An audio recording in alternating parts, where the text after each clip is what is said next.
Hello, good morning everyone. मैं Danish sir आज आप लोगों को chapter 1 chemical reactions and equations समझाऊंगा। यहाँ हम लोगों को सबसे पहले कंसिडर करने के लिए कहा जा रहा है डेली लाइफ के सिचुएशन को। तो सबसे पहले हम लोग मिल्क के बारे में समझते हैं कि अगर मिल्क को रूम टेम्परेचर पर छोड़ देते हैं समर के सीज़न में तो वो फट जाता है।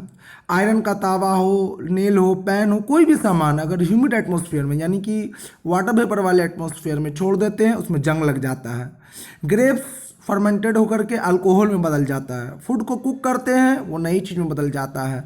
फूड को हम लोग खाते हैं वो डाइजेस्ट होता है और फूड पहले और डाइजेस्ट होने के बाद डिफरेंट रहता है। जब हम लोग रेस्पायर करते हैं तो वो ऑक्सीजन हमारा फूड के साथ ऑक्सीडाइज कर देता है, ऑक्सीजन हमारा फूड के साथ मिल करके ऑक्सीडेशन होता है और वहाँ पे रिलीज ऑफ एनर्जी होता है। तो इन सारे चीज़ों में हम लोग क्या देख रहे हैं कि चेंज होने से पहले और चेंज होने के बाद जो सब्सटेंस है वो डिफरेंट है। तो यानी यहाँ केमिकल चेंज हो रहा है। तो केमिकल चेंज के बारे में हम लोग लोअर क्लासेस में, फिजिकल चेंज के बारे में भी हम लोग लोअर क्लासेस में पढ़ चुके हैं। अब हम लोगों को एक एक्टिविटी करने के लिए कहा गया है। एक्टिविटी में क्या बोला गया है कि एक मैग्नीशियम रिबन लेना है लगभग 2 सेंटीमीटर का और उसको क्या करेंगे हम लोग सैंड पेपर से रब कर देंगे। सैंड पेपर से क्यों रब करेंगे? इसलिए क्योंकि मैग्नीशियम रिबन के ऊपर जो होता है मैग्नीशियम कार्बोनेट का एक लेयर होता है वो ऑक्सीजन को साथ रिएक्ट होने नहीं देगा मैग्नीशियम को। इसीलिए सैंड पेपर से रब करते हैं यानी श्रेष्ठ कागज से। तो उससे क्या होता है वो मैग्नीशियम रिबन पर से वो कार्बोनेट का लेयर हट जाता है और जब मैग्नीशियम को हम लोग एक टोंग की मदद से, जैसा कि डायग्राम में देख सकते हैं, टोंग की मदद से पकड़ते हैं,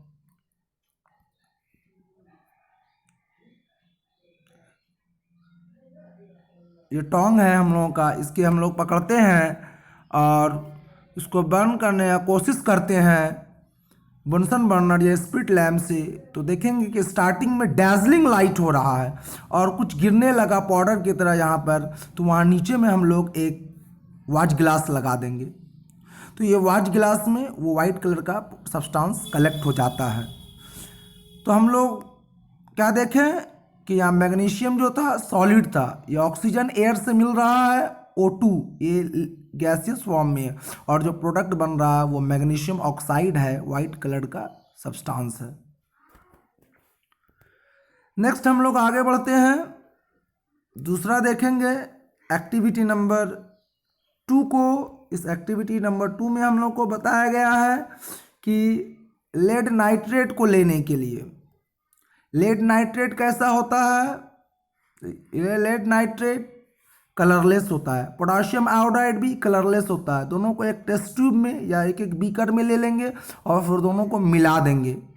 उसके बाद क्या करेंगे हम लोग देखेंगे थोड़ी देर के बाद येलो कलर का कोई सब्सटेंस बन गया और थोड़ी देर छोड़ देने के बाद देखेंगे नीचे जाकर के कुछ बैठ जाता है। तो ये लेड नाइट्रेट जो है वो सॉल्यूशन के रूप में है, पोटाशियम आयोडाइड भी सॉल्यूशन के रूप में है। दोनों कलरलेस था, बाद में येलो कलर का प्रेसिपिटेट बनता है रिएक्शन के बाद। अब हम लोग तीसरा एक्टिविटी करेंगे। तीसरा एक्टिविटी में हम लोगों को क्या बोला गया है कि जिंक ग्रैन्यूल्स लेने के लिए, देखिए इसका डायग्राम यहाँ पर दिखाया गया है।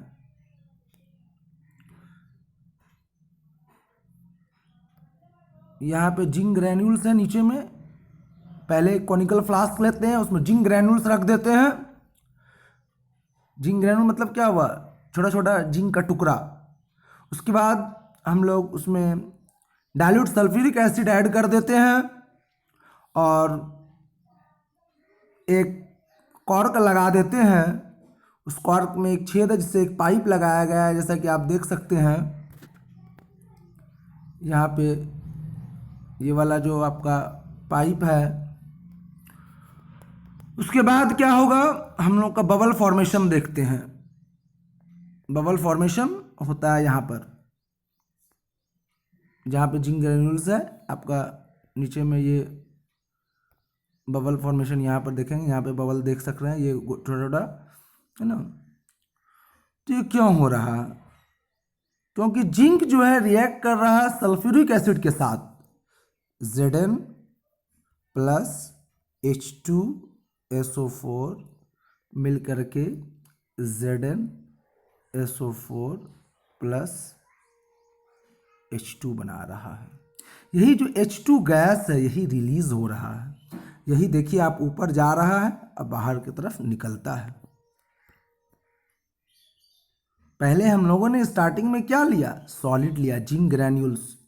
वो डाइल्यूट सल्फ्यूरिक एसिड कैसा है, एक्वस रूप में, यानी कि पानी में उगला करके बनाया गया है। और जो बन रहा है वो क्या है, हाइड्रोजन गैस है और जिंक सल्फेट है। जिंक सल्फेट ZnO4 तो नीचे में बैठ जाता है, गैस ऊपर की तरफ निकल जाता है। इन तीन एक्टिविटी से हम लोगों को क्या कंक्लूजन मिला, इन तीन एक्टिविटी से हम लोगों को यही कंक्लूजन मिला कि जब भी कोई केमिकल रिएक्शन होगा तो उस समय कुछ चेंजेस होगा, कुछ हम लोगों को देखने के लिए मिलेगा। वो क्या देखने के लिए मिल सकता है, या तो चेंज इन स्टेट होना, जैसे कि हम लोग एक्टिविटी नंबर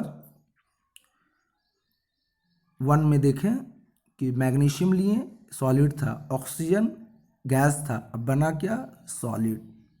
एक्टिविटी नंबर 3 में हम लोग देखें, क्या देखें हम लोग, जिंक लिए, सॉलिड था, है ना, वो डाइल्यूट सल्फ्यूरिक एसिड लिए, वो क्या था, एक्वस लिक्विड के रूप में था, और बना क्या, हाइड्रोजन गैस रिलीज हुआ, उस गैस है, और जिंक सल्फेट नीचे बैठ जा रहा, वो क्या है, सॉलिड है।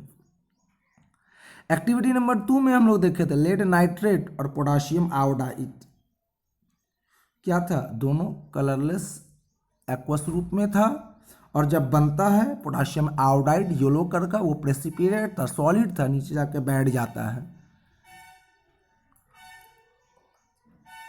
उसके बाद क्या देखेंगे हम लोग, येलो कलर का जो बना प्रेसिपिटेट, इसका मतलब चेंज इन कलर हुआ, ये दूसरा नंबर देख लिए। एवोल्यूशन ऑफ गैस तो हम लोग तीसरा एक्टिविटी में देखें, ये हाइड्रोजन का फॉर्मेशन होना। अच्छा, जब तीसरा एक्टिविटी हम लोग कर रहे थे वो जिंक ग्रैन्यूल्स वाला, तो उसमें हम लोग क्या देखेंगे कि ये वाला जो फ्लास्क है, इसको अगर हम लोग एक्टिविटी से पहले टच करेंगे तो वो ठंडा रहता है, या नॉर्मल कहिए रहता है। जब एक्टिविटी कर रहे हैं उस समय हम लोग टच करेंगे, बाहर से छुएंगे, तो क्या देखेंगे, ये कॉनिकल फ्लास्क जो है गर्म हो जाता है। इसका मतलब यहाँ पे क्या हुआ, चेंज इन टेम्परेचर हुआ, यानी कि आपका टेम्परेचर बना। नेक्स्ट हम लोग पांचवा यहाँ पर नहीं दिया गया है, एक होता है फॉर्मेशन ऑफ प्रेसिपिटेट, ये येलो कलर का प्रेसिपिटेट बना, वो भी क्या है, पहचान है केमिकल रिएक्शन का। अब हम लोग नेक्स्ट टॉपिक देखते हैं, केमिकल इक्वेशंस। तो यहाँ हम लोग एक्टिविटी नंबर 1 में देखे थे कि हम लोगों का जो मैग्नीशियम रिबन था वो बॉन्ड करते हैं ऑक्सीजन में, तो बना देता है मैग्नीशियम ऑक्साइड। तो इसको वर्ड इक्वेशन में हम लोग ऐसा लिख सकते हैं यहाँ पर कि मैग्नीशियम प्लस ऑक्सीजन मिलकर के मैग्नीशियम ऑक्साइड बना रहा है। ये मैग्नीशियम और ऑक्सीजन जो है रिएक्टेंट्स कहलाएगा, क्योंकि ये रिएक्शन में पार्टिसिपेट कर रहा है, ये मैग्नीशियम ऑक्साइड प्रोडक्ट कहलाएगा। सब्सटेंस जो कि किसी भी रिएक्शन में हिस्सा लेता है उसको हम लोग रिएक्टेंट कहते हैं, और जो नया सब्सटेंस जो बनता है उसको हम लोग प्रोडक्ट कहते हैं। तो एक रिएक्शन जब हम लोग लिखते हैं, वर्ड्स में हम लोग लिख रहे हैं इसको ना, तो इस तरह के रिएक्शन को लिखने से पहले हम लोग क्या देखते हैं कि प्रोडक्ट्स के बीच में प्लस साइन देते हैं। यहाँ पे देखिए प्लस साइन दिया गया, अगर एक से ज़्यादा जब भी रिएक्टेंट रहेगा प्लस साइन देंगे, प्रोडक्ट साइड में भी अगर एक से ज़्यादा रहेगा तो प्लस साइन देंगे, और रिएक्टेंट्स और प्रोडक्ट के बीच में एरो हेड देते हैं। ये देखिए एरो हेड दिखाया गया है। मैं आप लोगों को एक चीज़ बता देना चाहता हूँ कि यहाँ जो मैं वीडियो बना रहा हूँ ये चैप्टर को समझाते हुए NCERT बुक के पेजेस को स्क्रीन पर रख करके, लेकिन मैं नोट्स बनाया हूँ और बेहतरीन नोट्स बनाया हूँ, और वहाँ भी हिंदी में मैं समझाया हूँ अच्छे ढंग से, क्वेश्चन आंसर टाइप में है। आपको नोट्स नहीं बनाना पड़ेगा, वहाँ से पढ़ सकते हैं, और उसका मैंने लिंक जो है डिस्क्रिप्शन में दे दिया है। अब हम लोग चलते हैं अपने टॉपिक पे। नेक्स्ट टॉपिक है राइटिंग ए केमिकल इक्वेशंस। तो केमिकल इक्वेशन को हम लोग और शॉर्ट वे में कैसे लिख सकते हैं, तो ऊपर में हमने देखा कि वो लिखने का तरीका है वर्ड्स में, उसका नाम पूरा लिखते हैं तो बहुत ज़्यादा जगह लेता है। तो केमिकल इक्वेशंस को मोर कॉन्साइज बना सकते हैं, यूजफुल बना सकते हैं वर्ड्स में लिखने के बजाय सिंबल्स में लिख करके।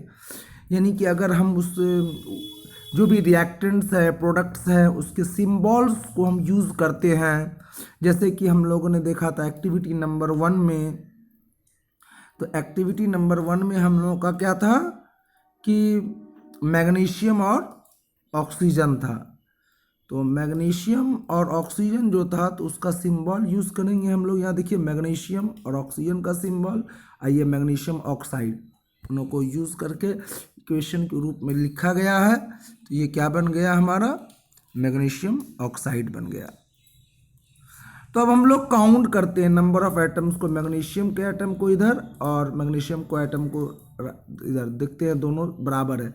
लेकिन ऑक्सीजन को देखिए, राइट हैंड साइड में हमारा ऑक्सीजन कितना है, राइट हैंड साइड में हमारा ऑक्सीजन जो है 1 है, यानी कि प्रोडक्ट के साइड में 1 है ना। यहाँ देखिए मैग्नीशियम 1 है, ऑक्सीजन भी 1 है। यहाँ देखिए मैग्नीशियम 1 है रिएक्टेंट साइड में और ऑक्सीजन 2 है। तो ये क्या है कि इक्वेशन बैलेंस्ड हुआ, ये इक्वेशन बैलेंस्ड नहीं है।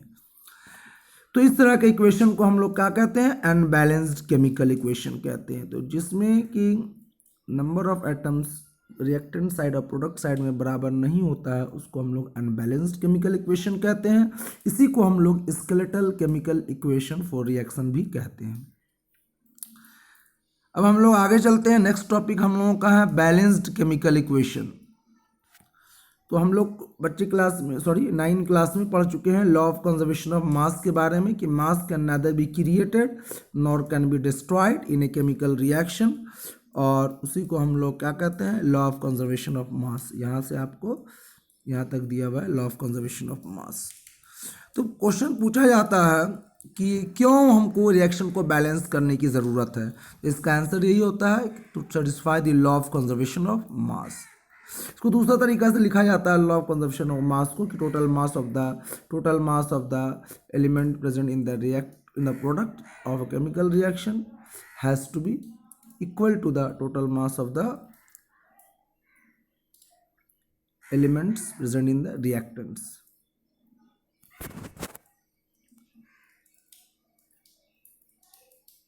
Hence we need to balance a chemical skeletal chemical equation। यहाँ देखिए दिया गया है आपको।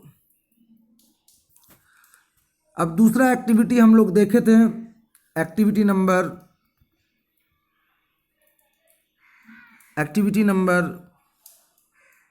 3 में हम लोग देखे, 1.3 में देखे थे हम लोग कि जिंक और सल्फ्यूरिक एसिड मिलकर के जिंक सल्फेट और हाइड्रोजन बना रहा था। तो जिंक का सिंबल होता है Zn, सल्फ्यूरिक एसिड का होता है H2SO4 और जिंक सल्फेट का ZnSO4 और हाइड्रोजन का H2। इस तरह से ये क्या हुआ, एक एक इक्वेशन लिख दिया गया। अब हम लोग काउंट करके देखते हैं क्या इक्वेशन बैलेंस्ड है कि नहीं है। तो यहाँ पे हम लोग देखते हैं कि Zn जो है यहाँ पर, Zn जो है इस तरफ 1 है, यहाँ भी 1 है, हाइड्रोजन 2 एटम्स है, यहाँ भी 2 एटम्स है, S यहाँ पर 1 है, यहाँ पर S यानी सल्फर 1 है, ऑक्सीजन 4 एटम्स है, यहाँ भी 4 एटम्स है। तो क्या देखें हम लोग, दोनों तरफ नंबर ऑफ एटम्स अलग अलग एलिमेंट का बराबर है। इस तरह से ये क्या हुआ, एक बैलेंस्ड केमिकल इक्वेशन हो गया। अब तीसरा हम लोग देखते हैं एक एग्जाम्पल कि आयरन रिएक्ट करता है स्टीम के साथ। तो आयरन का सिंबल होता है Fe, यहाँ लिखा हुआ है Fe। वाटर का स्टीम का H2O होता है, जब रिएक्ट करता है तो Fe3O4 बना देता है ना। ये Fe3O4 और H2 बन रहा है। तो अब हम लोग जब काउंट करेंगे तो इक्वेशन देखेंगे बैलेंस्ड नहीं है, क्योंकि यहाँ पे देखिए Fe 1 है, यहाँ 3 है, यहाँ ऑक्सीजन 1 है, यहाँ ऑक्सीजन 4 है, यहाँ हाइड्रोजन 2 है, यहाँ हाइड्रोजन 2 है। तो अब हम लोग क्या करेंगे, इक्वेशन को बैलेंस करने का कोशिश करते हैं। तो यहाँ पे आप लोगों को NCERT बुक में इस ढंग से समझाया गया है ना, बॉक्स बना करके बोला गया है कि एलिमेंट का नाम लिख लीजिए, यहाँ पर एलिमेंट के नाम को लिख लीजिए। और उसके बाद फिर जो है नंबर ऑफ एटम्स रिएक्टेंट का लिख लीजिए, प्रोडक्ट का लिख लीजिए, FeHO लिख लिए। यहाँ देखते हैं हम लोग कि आयरन जो है लेफ्ट हैंड साइड में 1 है, यहाँ पर इधर देखिए 3 है, यहाँ 3 लिख दिए हैं, यहाँ 2 है, हाइड्रोजन यहाँ भी 2 है, दोनों तरफ 2 2 लिख दिए हैं। फिर यहाँ देखिए ऑक्सीजन 1 है, यहाँ ऑक्सीजन 4 है, यहाँ 1 और 4 लिख दिए, है ना। तो इसको हम लोग बैलेंस करेंगे। बैलेंस करने के लिए क्या करते हैं, पहले हम लोग ऑक्सीजन को चेक करते हैं। ऑक्सीजन हम लोग देख रहे हैं कि इस तरफ जो है 1 है, इधर 4 है, तो उसके लिए हम लोग क्या करते हैं, वाटर H2O को 4 से मल्टीप्लाई कर देते हैं। नहीं, यहाँ पर हम लोग क्या करते हैं 4 लिख देते हैं। हम लोग को नीचे में लिखने के लिए अलाउ नहीं है, हम लोग जब भी लिखेंगे आगे में लिखते हैं। उसके बाद क्या देखते हैं कि 4 2 8 हो गया हाइड्रोजन एटम। अब प्रोडक्ट साइड में क्या है, यहाँ H2 है, इसके लिए क्या करते हैं, तो हम लोग हाइड्रोजन को बैलेंस करने के लिए 4 जो है H2 के आगे लगा दे रहे हैं। इस तरह से ये इक्वेशन जो है बैलेंस्ड हो जा रहा है। इस मेथड को हम लोग कहते हैं हीट एंड ट्रायल मेथड, क्योंकि हम लोग बार बार छोटा छोटा नंबर लिख करके कोएफिशिएंट के रूप में बैलेंस करने का इक्वेशन को कोशिश करते हैं। अब हम लोग देखते हैं writing symbols of physical states. अगर इस इक्वेशन को हम लोग देखेंगे बढ़िया से, तो यहाँ पे स्टेट नहीं बताया गया है। इस इक्वेशन 1.9 में यहाँ पर इसमें इस वाले में स्टेट नहीं बताया गया। इक्वेशन यहाँ जो सामने देख रहे हैं हम लोग, इस वाले इक्वेशन में यहाँ स्टेट नहीं बताया गया है कि कौन से स्टेट में ये सब्सटेंस है, रिएक्टेंट्स है, प्रोडक्ट्स है। तो किसी भी इक्वेशन को और इन्फॉर्मेटिव बनाने के लिए, इन्फॉर्मेटिव मतलब ज़्यादा इन्फॉर्मेशन देने वाला बनाने के लिए रिएक्टेंट्स और प्रोडक्ट्स के स्टेट को हम लोग लिख देते हैं उसके फॉर्मूला के बगल में, उसके सिंबल के बगल में। मान लीजिए गैसियस है तो G लिखते हैं, और अगर वो लिक्विड है तो हम लोग L लिखेंगे, एक्वस है तो AQ लिखेंगे। एक्वस मतलब क्या हो गया कि पानी में उसको घुला करके बनाया गया है, और सॉलिड रहेगा तो S लिख देंगे। अब इस वाले डायग्राम में आप इस वाले इक्वेशन में देख सकते हैं, यहाँ सॉलिड है, S लिखा गया है, G लिखा गया है वाटर के लिए क्योंकि ये स्टीम के रूप में है, S लिखा गया है सॉलिड के लिए, और फिर G लिखा है हाइड्रोजन गैस के लिए। यूजुअली फिजिकल स्टेट इंक्लूड नहीं होता है केमिकल इक्वेशन में, लेकिन ये ज़रूरी, जब जहाँ बहुत ज़रूरी होता है वहाँ पे हम लोग स्पेसिफाई करते हैं। कभी कभी हम लोग किसी इक्वेशन को और इन्फॉर्मेटिव बनाने के लिए क्या करते हैं, कौन सा टेम्परेचर पे हुआ है, किस प्रेशर पे हुआ है, क्या कैटलिस्ट है, ये सब लिख देते हैं। जैसे कि हम लोग इस वाले इक्वेशन में देख सकते हैं, यहाँ पर इस इक्वेशन में देखिए यहाँ पे 340 एटमॉस्फेयर लिखा हुआ है। ये 340 एटमॉस्फेयर का क्या मतलब, ये कंडीशन है, ये कंडीशन हम लोगों को बता रहा है कि कितने एटमॉस्फेयर पे ये रिएक्शन कैरी आउट होगा। उसके बाद उसके नीचे वाले में हम लोग देखते हैं यहाँ पर सनलाइट और क्लोरोफिल के बारे में लिखा गया है। तो यानी ये बता रहा है कि ये कंडीशन जरूरी है, सनलाइट और क्लोरोफिल, तभी ये रिएक्शन कैरी आउट होगा, नहीं तो नहीं होगा।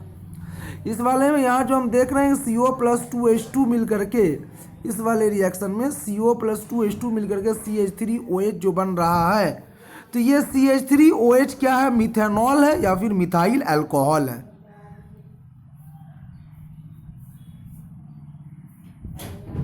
अब यहाँ पे हम लोगों का क्वेश्चंस आ गया, तो क्वेश्चंस के लिए मैं क्या करूँगा, सारे क्वेश्चंस का सॉल्यूशन के लिए एक अलग वीडियो बना दूंगा, है ना। उसको आप लोग जब हमारे चैनल को सब्सक्राइब कर लीजिएगा और बेल आइकन को प्रेस कीजिएगा, तो जब मैं इसका आंसर्स बनाऊंगा तो आपको नोटिफिकेशन मिल जाएगा। सारे क्वेश्चन आंसर को एक जगह मैं बना करके डाल दूंगा। अब नेक्स्ट हम लोगों का टॉपिक यहाँ आता है types of chemical reaction. Class 9 में हम लोग पढ़ चुके थे कि doing chemical reaction atoms of one element do not change into those of the other element. हम लोग क्या पढ़े थे कि भी जब भी कोई केमिकल रिएक्शन होता है तो ऐसा नहीं है कि atoms of one element change into the atoms of other element, ऐसा नहीं है। यानी कि ऐसा नहीं, जैसे कि हम लोग ऊपर में रिएक्शन में देख रहे थे कि जिंक और हाइड्रोक्लोरिक एसिड सल्फ्यूरिक एसिड यानी कि Zn प्लस H2SO4 मिलकर के ZnSO4 बन रहा है प्लस H2 बन रहा है, तो क्या वहाँ ZnH2 में बदल जा रहा है? नहीं, ऐसा नहीं है। वहाँ रीअरेंजमेंट ऑफ एटम्स होता है। तो हम लोग क्लास 9 में सब पढ़ चुके हैं।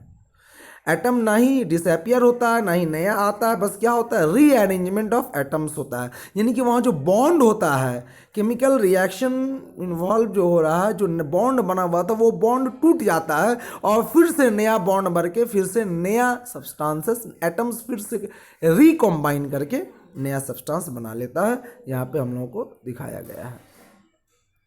यहाँ पर देखिए, यहाँ पर लिखा हुआ है इसी चीज़ को, यहाँ पर लिखा है, यहाँ पर देखिए इस लाइन में ये चीज़ को लिखकर समझाया गया है।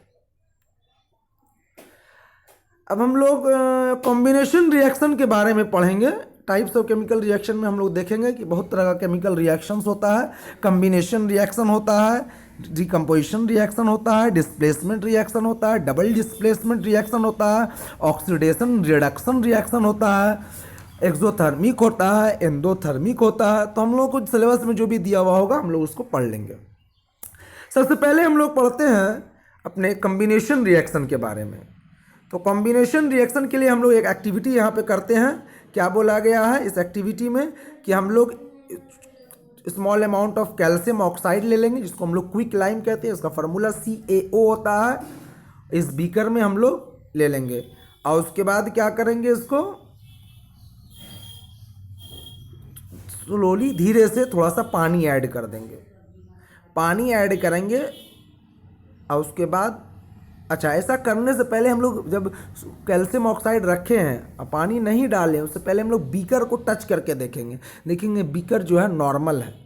तो जब पानी डाल देते हैं तो उसके बाद क्या देखते हैं, बुलबुला देख सकते हैं। आप यहाँ पर देख सकते हैं इस तरह से, यहाँ पे देखिए दिखाया जा रहा है आपको, यहाँ बुलबुला बन रहा है, बबल्स बन रहा है ना। बबल का फॉर्मेशन देखते हैं हम लोग। और तो जब उसको टच करते हैं बाहर से तो क्या देखते हैं कि वो बीकर अब हॉट हो गया है, थोड़ा सा गर्म लग रहा है। तो ऐसा क्यों हो रहा है या क्या हो रहा है यहाँ पर, तो कैल्शियम ऑक्साइड जो है रिएक्ट कर रहा है पानी के साथ और बना दे रहा है कैल्शियम हाइड्रोक्साइड। यहाँ पे रिएक्शन आप लोगों को दिया गया है। कैल्शियम ऑक्साइड प्लस वाटर मिलकर के कैल्शियम हाइड्रोक्साइड बना रहा है, इसी को हम लोग सिलिकेट लाइम कहते हैं।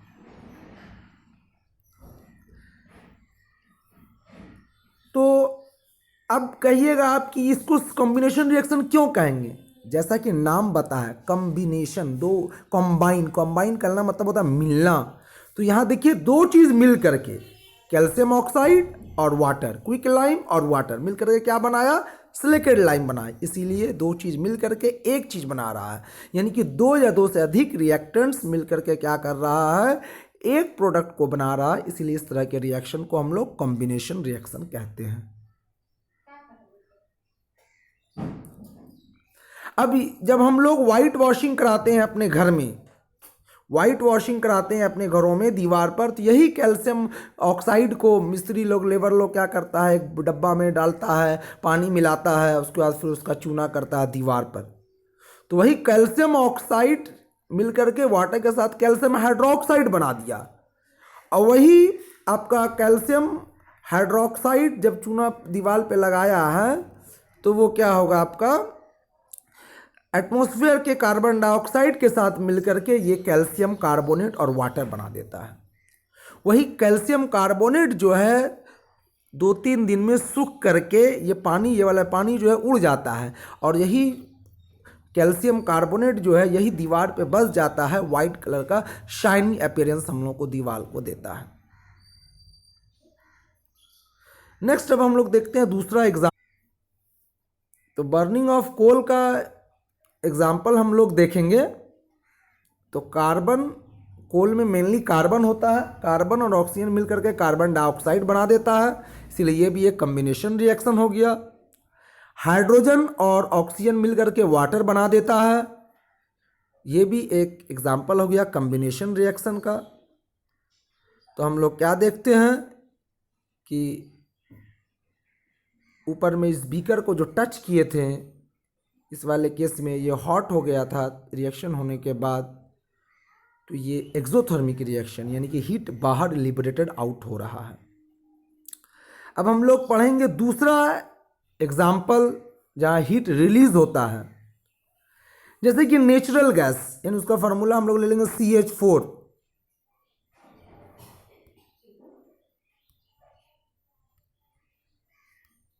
यहाँ देखिए, और ऑक्सीजन मिल करके क्या किया, कार्बन डाइऑक्साइड और वाटर बनाया। तो ये इसके साथ साथ एनर्जी भी रिलीज होता है, हीट एनर्जी, इसीलिए एग्जाम्पल हो गया एक्सोथर्मिक रिएक्शन का। जब हम लोग रेस्पिरेशन करते हैं तो वो भी एग्जाम्पल हो जाएगा एक्सोथर्मिक रिएक्शन का। ठीक है, तो कैसे हम लोग समझेंगे कि रेस्पिरेशन जो है वो एक एक्सोथर्मिक रिएक्शन है, क्योंकि आप एक्सहेल आउट करके देखिए, हवा नाक से थोड़ा सा निकालिए और अपने पाम को नाक के नज़दीक ले जाइए, देखिएगा वार्म फील होगा। तो हीट लिबरेटेड आउट हो रहा है, इसीलिए एक एक्सोथर्मिक रिएक्शन है। हम लोग सभी जानते हैं कि हम लोगों को ज़िंदा रहने के लिए एनर्जी चाहिए, और इस एनर्जी की ज़रूरत पड़ती है हम लोगों को बॉडी में, तो उसको हम लोग फूड से, खाना खा करके पूरा करते हैं। डाइजेशन के दौरान क्या होता है, फूड जो होता है ब्रोकन डाउन होता है सिंपलर सब्सटेंसेस में। राइस हुआ, पोटैटो हुआ, ब्रेड हुआ, ये सब में कार्बोहाइड्रेट्स है। कार्बोहाइड्रेट्स जो है ब्रेक डाउन होता है और ग्लूकोज बना देता है। यही ग्लूकोज जो है कंबाइन करता है ऑक्सीजन के साथ हमारे सेल्स में, हमारे बॉडी के अंदर, और एनर्जी प्रोड्यूस करता है और कार्बन डाइऑक्साइड गैस रिलीज करता है। और इसी को एक स्पेशल नाम दिया गया है जिसको हम लोग रेस्पिरेशन कहते हैं। इसके बारे में डिटेल में हम लोग चैप्टर नंबर 6 में पढ़ेंगे। यहाँ पे सिर्फ हम लोग इक्वेशन देख लेंगे रेस्पिरेशन का। ये देखिए दिया हुआ है हम लोगों का इक्वेशन, सॉरी,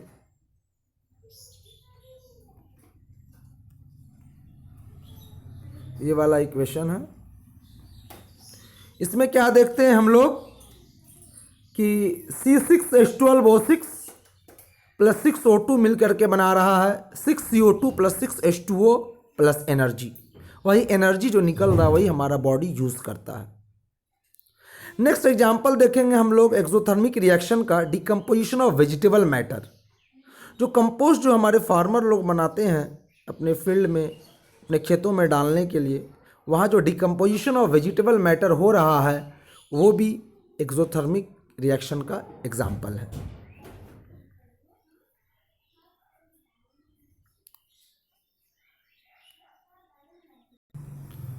तो हम लोग एक बार रिवाइज कर लेते हैं शुरू से कि क्या क्या क्वेश्चंस बना अभी तक जो हम लोग पढ़ें। तो इस पेज से हम लोग यहाँ पर देख रहे हैं कि पहला क्वेश्चन बनता है कि what is a chemical reaction. इसका आंसर तो हम ऑलरेडी बता चुके हैं आप लोगों को कि chemical reaction is a process in which new substances with new properties are formed. दूसरा क्वेश्चन बनता है हम लोगों का इस वाले एक्सपेरिमेंट से, है ना, कि what happens when A magnesium ribbon is burn. तो इसका आंसर हम लोग लिखते हैं कि when A magnesium ribbon is burn it Burns with dazzling white flame producing magnesium oxide। और उसका इक्वेशन भी लिख देंगे कि 2Mg plus O2 forms 2MgO। अब हम लोगों का तीसरा क्वेश्चन यहाँ से बनता है एक्टिविटी नंबर 1.2 से कि what do you observe when potassium iodide solution is added to lead nitrate solution. इसका आंसर हम लोग लिखेंगे कि when potassium iodide solution is added to lead nitrate solution then a yellow precipitate of lead iodide is formed. और उसका equation आप लोग लिख दीजिएगा। इक्वेशन मैं स्क्रीन पर लिख दे रहा हूँ।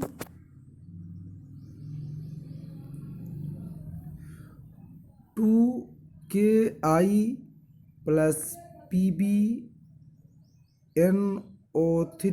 ट्वाइस मिल के आपका बनाता है 2KNO3 प्लस PbI2। ये आप तीर के निशान नीचे तरफ दे दीजिएगा। ये बता रहा है कि प्रेसिपिटेट है और ये येलो कलर का होता है, ये वाला येलो कलर का होता है। ये मैं पहले आपको एक्सप्लेन कर चुका हूँ। नेक्स्ट हम लोगों का चौथा क्वेश्चन बनता है एक्सपेरिमेंट नंबर 3 से, इस वाले एक्टिविटी से, ये जो देख रहे हैं फ्लास्क वाला, कॉनिकल फ्लास्क वाला, इससे क्वेश्चन बनता है कि what do you observe when dilute hydrochloric acid और sulphuric acid is added to zinc granules taken in a flask. तो इसका आंसर आप लोग लिखेंगे कि व्हेन डाइल्यूट हाइड्रोक्लोरिक एसिड और sulphuric acid is added to zinc granules then hydrogen gas is released. तो आप लोग क्वेश्चन आंसर चाहें तो लिखते भी चले जाएं, नोट्स बनाते चले जाएं अपना। इसका इक्वेशन मैं लिख दे रहा हूँ यहाँ पर कि Zn, एक minute, Zn plus 2HCl, arrow head दीजिएगा, यहाँ पे इस तरफ जगह नहीं इसीलिए मैं नीचे में लिखता हूँ Zn Cl2 प्लस H2। ये तीर का निशान ऊपर की तरफ दीजिएगा, ये गैस है, इवॉल्व हो जाता है। या अगर आप इसका लिखना चाहते हैं सल्फ्यूरिक एसिड के साथ, वो मैंने जो लिखा था पहले वो हाइड्रोक्लोरिक एसिड के साथ, जिंक का सल्फ्यूरिक एसिड के साथ लिखना चाहते हैं, जैसे जो कि हमने इस एक्टिविटी में किया, तो आप लिखिए Zn प्लस H2SO4, ये मिल करके बनाता है ZnSO4 प्लस H2।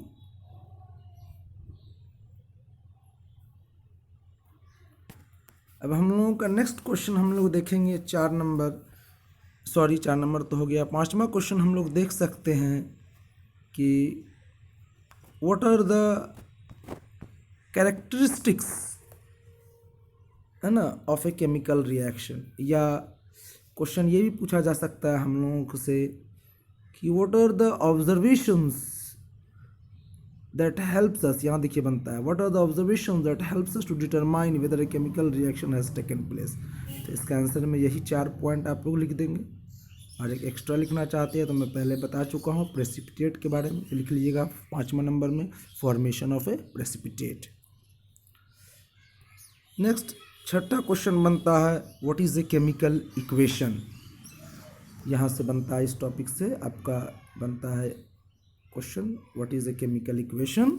तो इसका आंसर आप लिख लीजिए the method of representing A chemical reaction with the help of symbols and formula of the substances involved in it is known as chemical equation.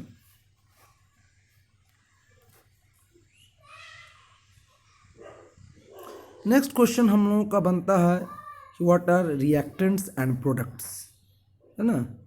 तो इसका यहाँ पर हम लोगों को रिएक्टेंट्स और प्रोडक्ट के बारे में बातचीत हुई है, हम लोग पहले देखे हैं, है ना, कि यहाँ रिएक्टेंट्स के बारे में बताया गया और प्रोडक्ट्स के बारे में हम लोग को बताया गया। तो यहाँ से क्वेश्चन बनता है कि what are reactants and products. तो आप आंसर लिख लीजिए that the substance which takes part in a chemical reaction is known as a reactant, या अगर आप प्लूरल में लिखना चाहते हैं तो the substances which takes part in a chemical reaction are known as reactants. उसका प्रोडक्ट का डेफिनेशन लिख लीजिए the new substances produced during chemical reaction are known as products. उसके बाद नेक्स्ट हम लोगों का क्वेश्चन बनता है, आगे हम लोगों का नेक्स्ट क्वेश्चन बनेगा यहाँ पर से कि what is unbalanced chemical equation. Unbalanced chemical equation किसको कहते हैं, है ना। तो एक unbalanced chemical equation do not have equal number of atoms of one और more element in the reactants and the products. ये आप डेफिनेशन लिख लीजिए।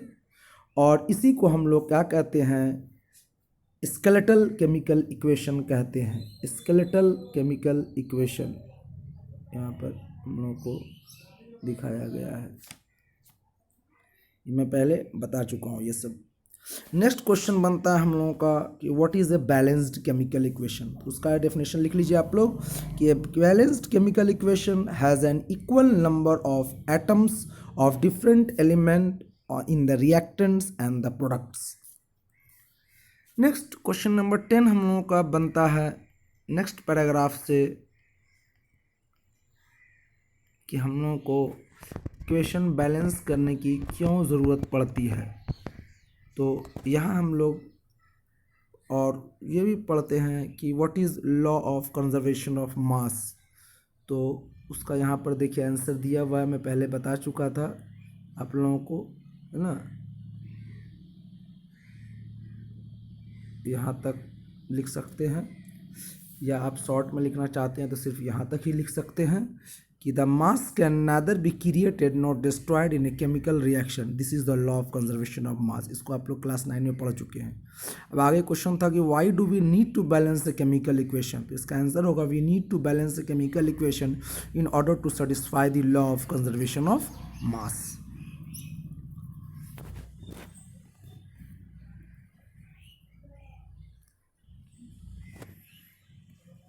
नेक्स्ट हम लोगों का बैलेंसिंग ऑफ इक्वेशंस के बारे में यहाँ से क्वेश्चन बनता है, या आप लोगों को दे दिया जाएगा क्वेश्चन कि राइट द केमिकल रिएक्शन या equations for the following reactions. तो यही सब आप लोगों से पूछा जाएगा जो पढ़ चुके हम लोग ZnSO4 वाला, है ना। आपसे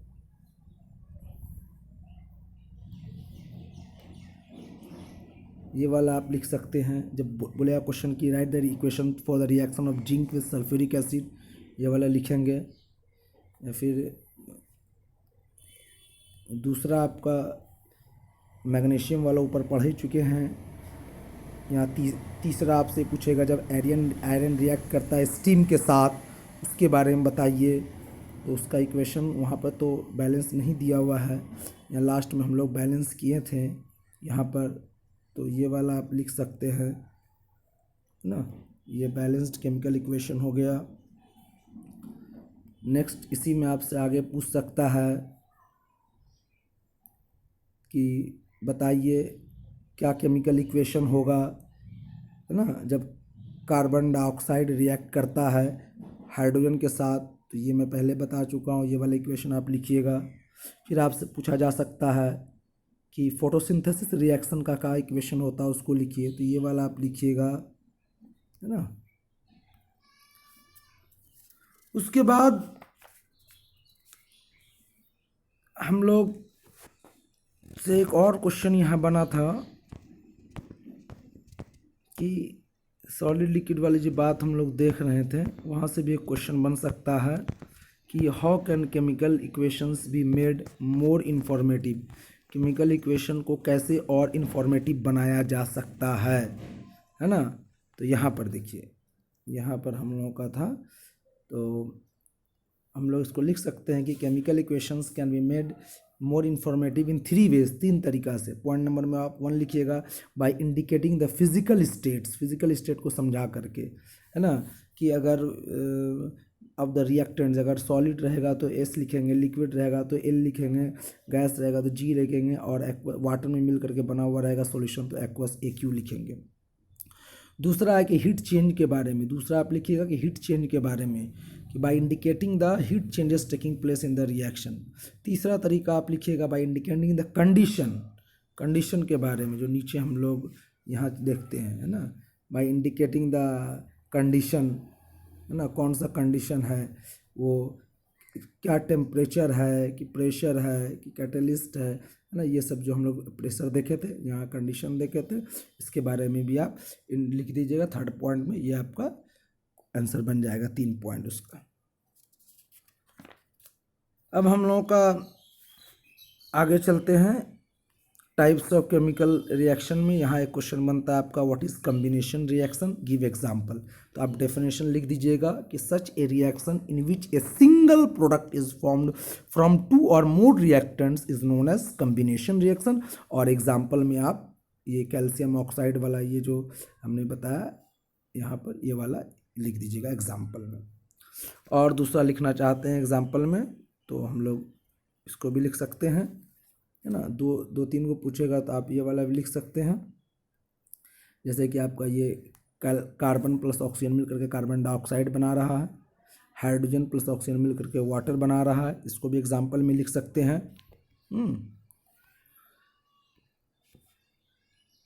मीथेन नहीं, सॉरी वो वाला नहीं लिखिएगा।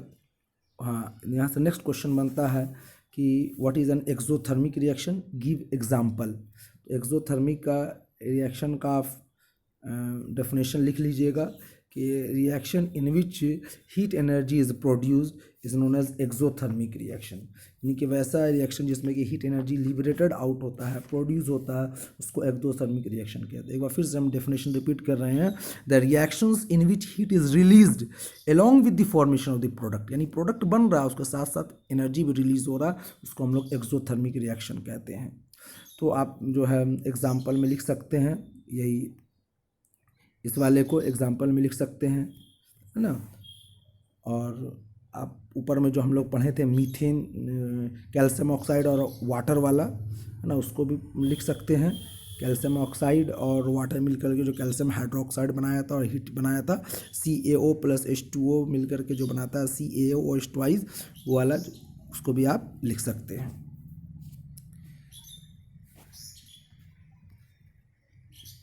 अब हम लोगों का नेक्स्ट पार्ट स्टार्ट होता है डीकम्पोजिशन रिएक्शन। तो डीकम्पोजिशन रिएक्शन किसको कहते हैं, है ना। यहाँ पे हम लोग को दिया गया है, सबसे पहले एक एक्टिविटी करने के लिए बोला गया है।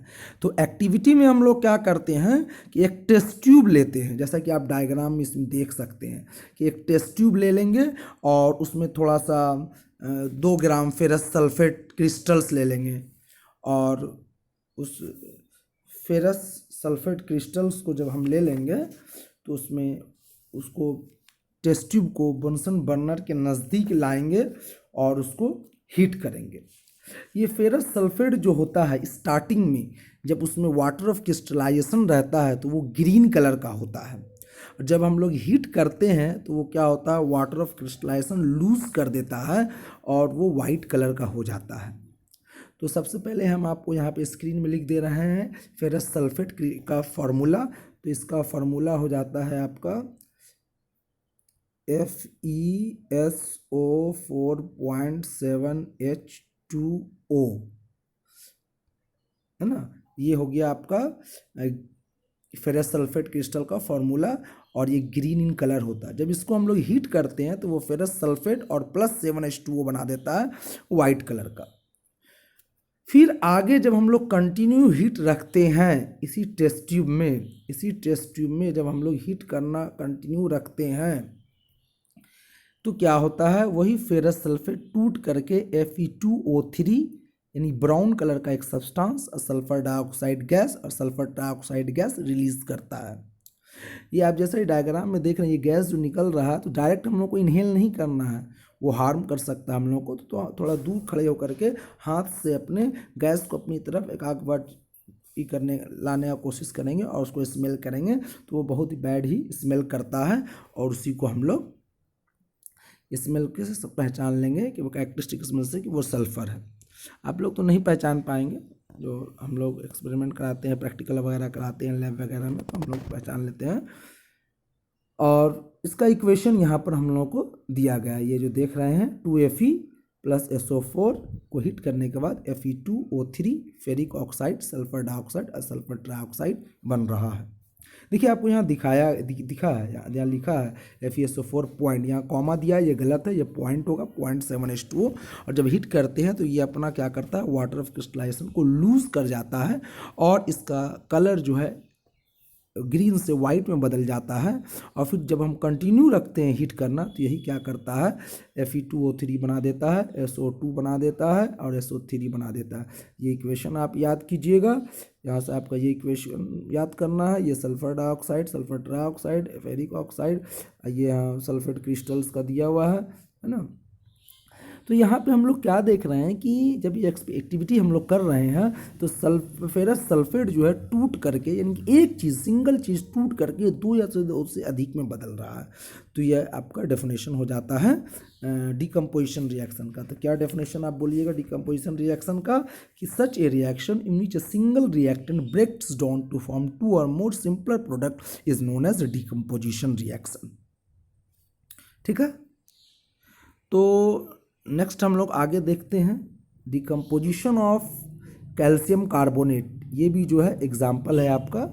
यहाँ पे देखिए decomposition of calcium carbonate to calcium oxide and carbon dioxide, ये भी इसका इक्वेशन यहाँ पे दिया गया है। ये भी क्या है, एग्जाम्पल है डिकम्पोजिशन रिएक्शन का।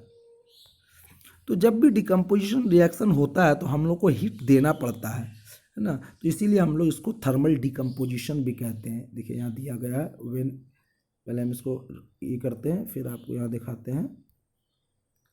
When A decomposition reaction is carried out by heating is called thermal decomposition, इसको हम लोग थर्मल डिकम्पोजिशन कहते हैं। अब अनदर एक्टिविटी हम लोग को करने के लिए बोला गया है 1.6 में थर्मल डिकम्पोजिशन का। इसमें हम लोगों को क्या बोला गया, लेड नाइट्रेट लेने के लिए बोला गया। इस एक्टिविटी 1.6 में बोला गया है लेड नाइट्रेट लेने के लिए। तो लेड नाइट्रेट को हम लोग 2 ग्राम लेड नाइट्रेट को क्या करेंगे, ले लेंगे एक टेस्ट ट्यूब में, जैसा कि डायग्राम में देख सकते हैं, है ना।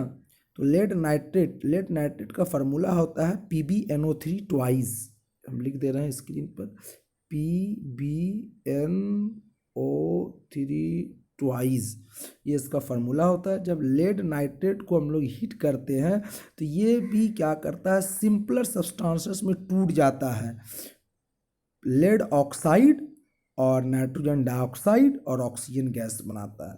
तो ये लेड नाइट्रेट जो है ये कलरलेस होता है। जब आप टेस्ट ट्यूब में डालिएगा तो ये कलरलेस होगा, है ना। और उसके बाद हीट करेंगे तो PbO जो बनाता है, PbO जो बनेगा वो brown colour, sorry yellow colour का होगा।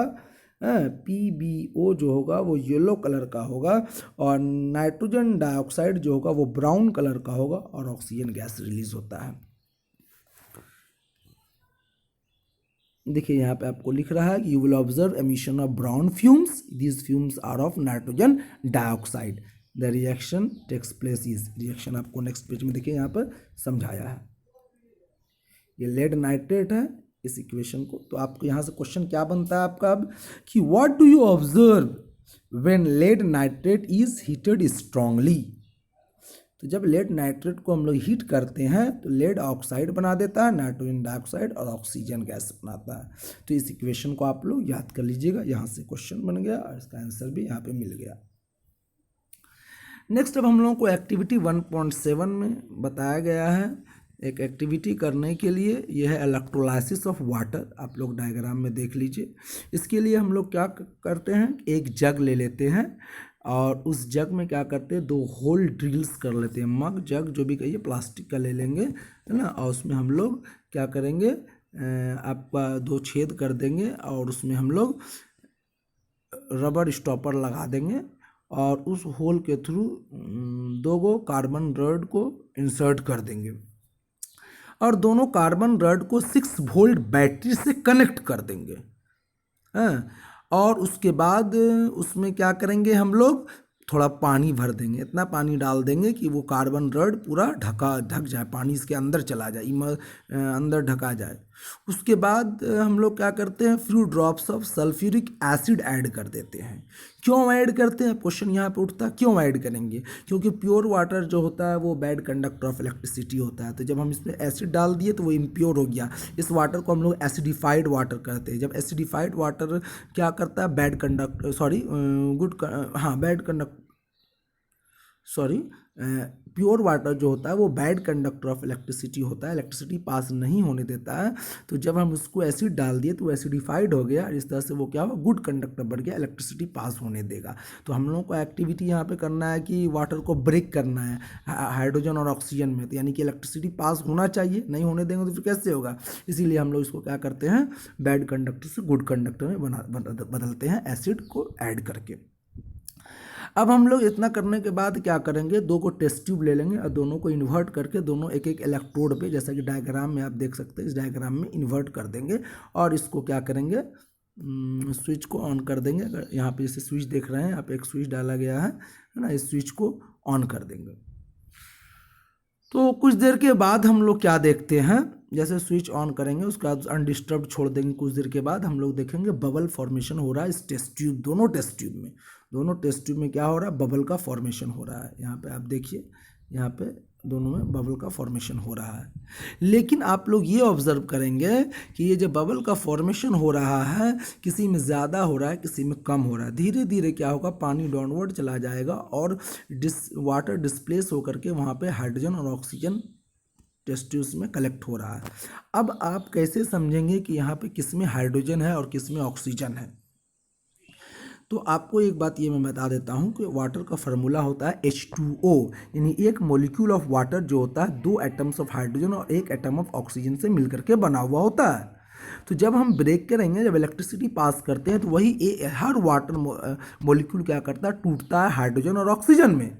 तो वो क्या होगा, एक H2O, देखिए हम लिखते हैं यहाँ पे आपके स्क्रीन पे, ये जो H2O है इसको हम इलेक्ट्रिसिटी पास करेंगे तो ये H2 और O बनाएगा, है ना।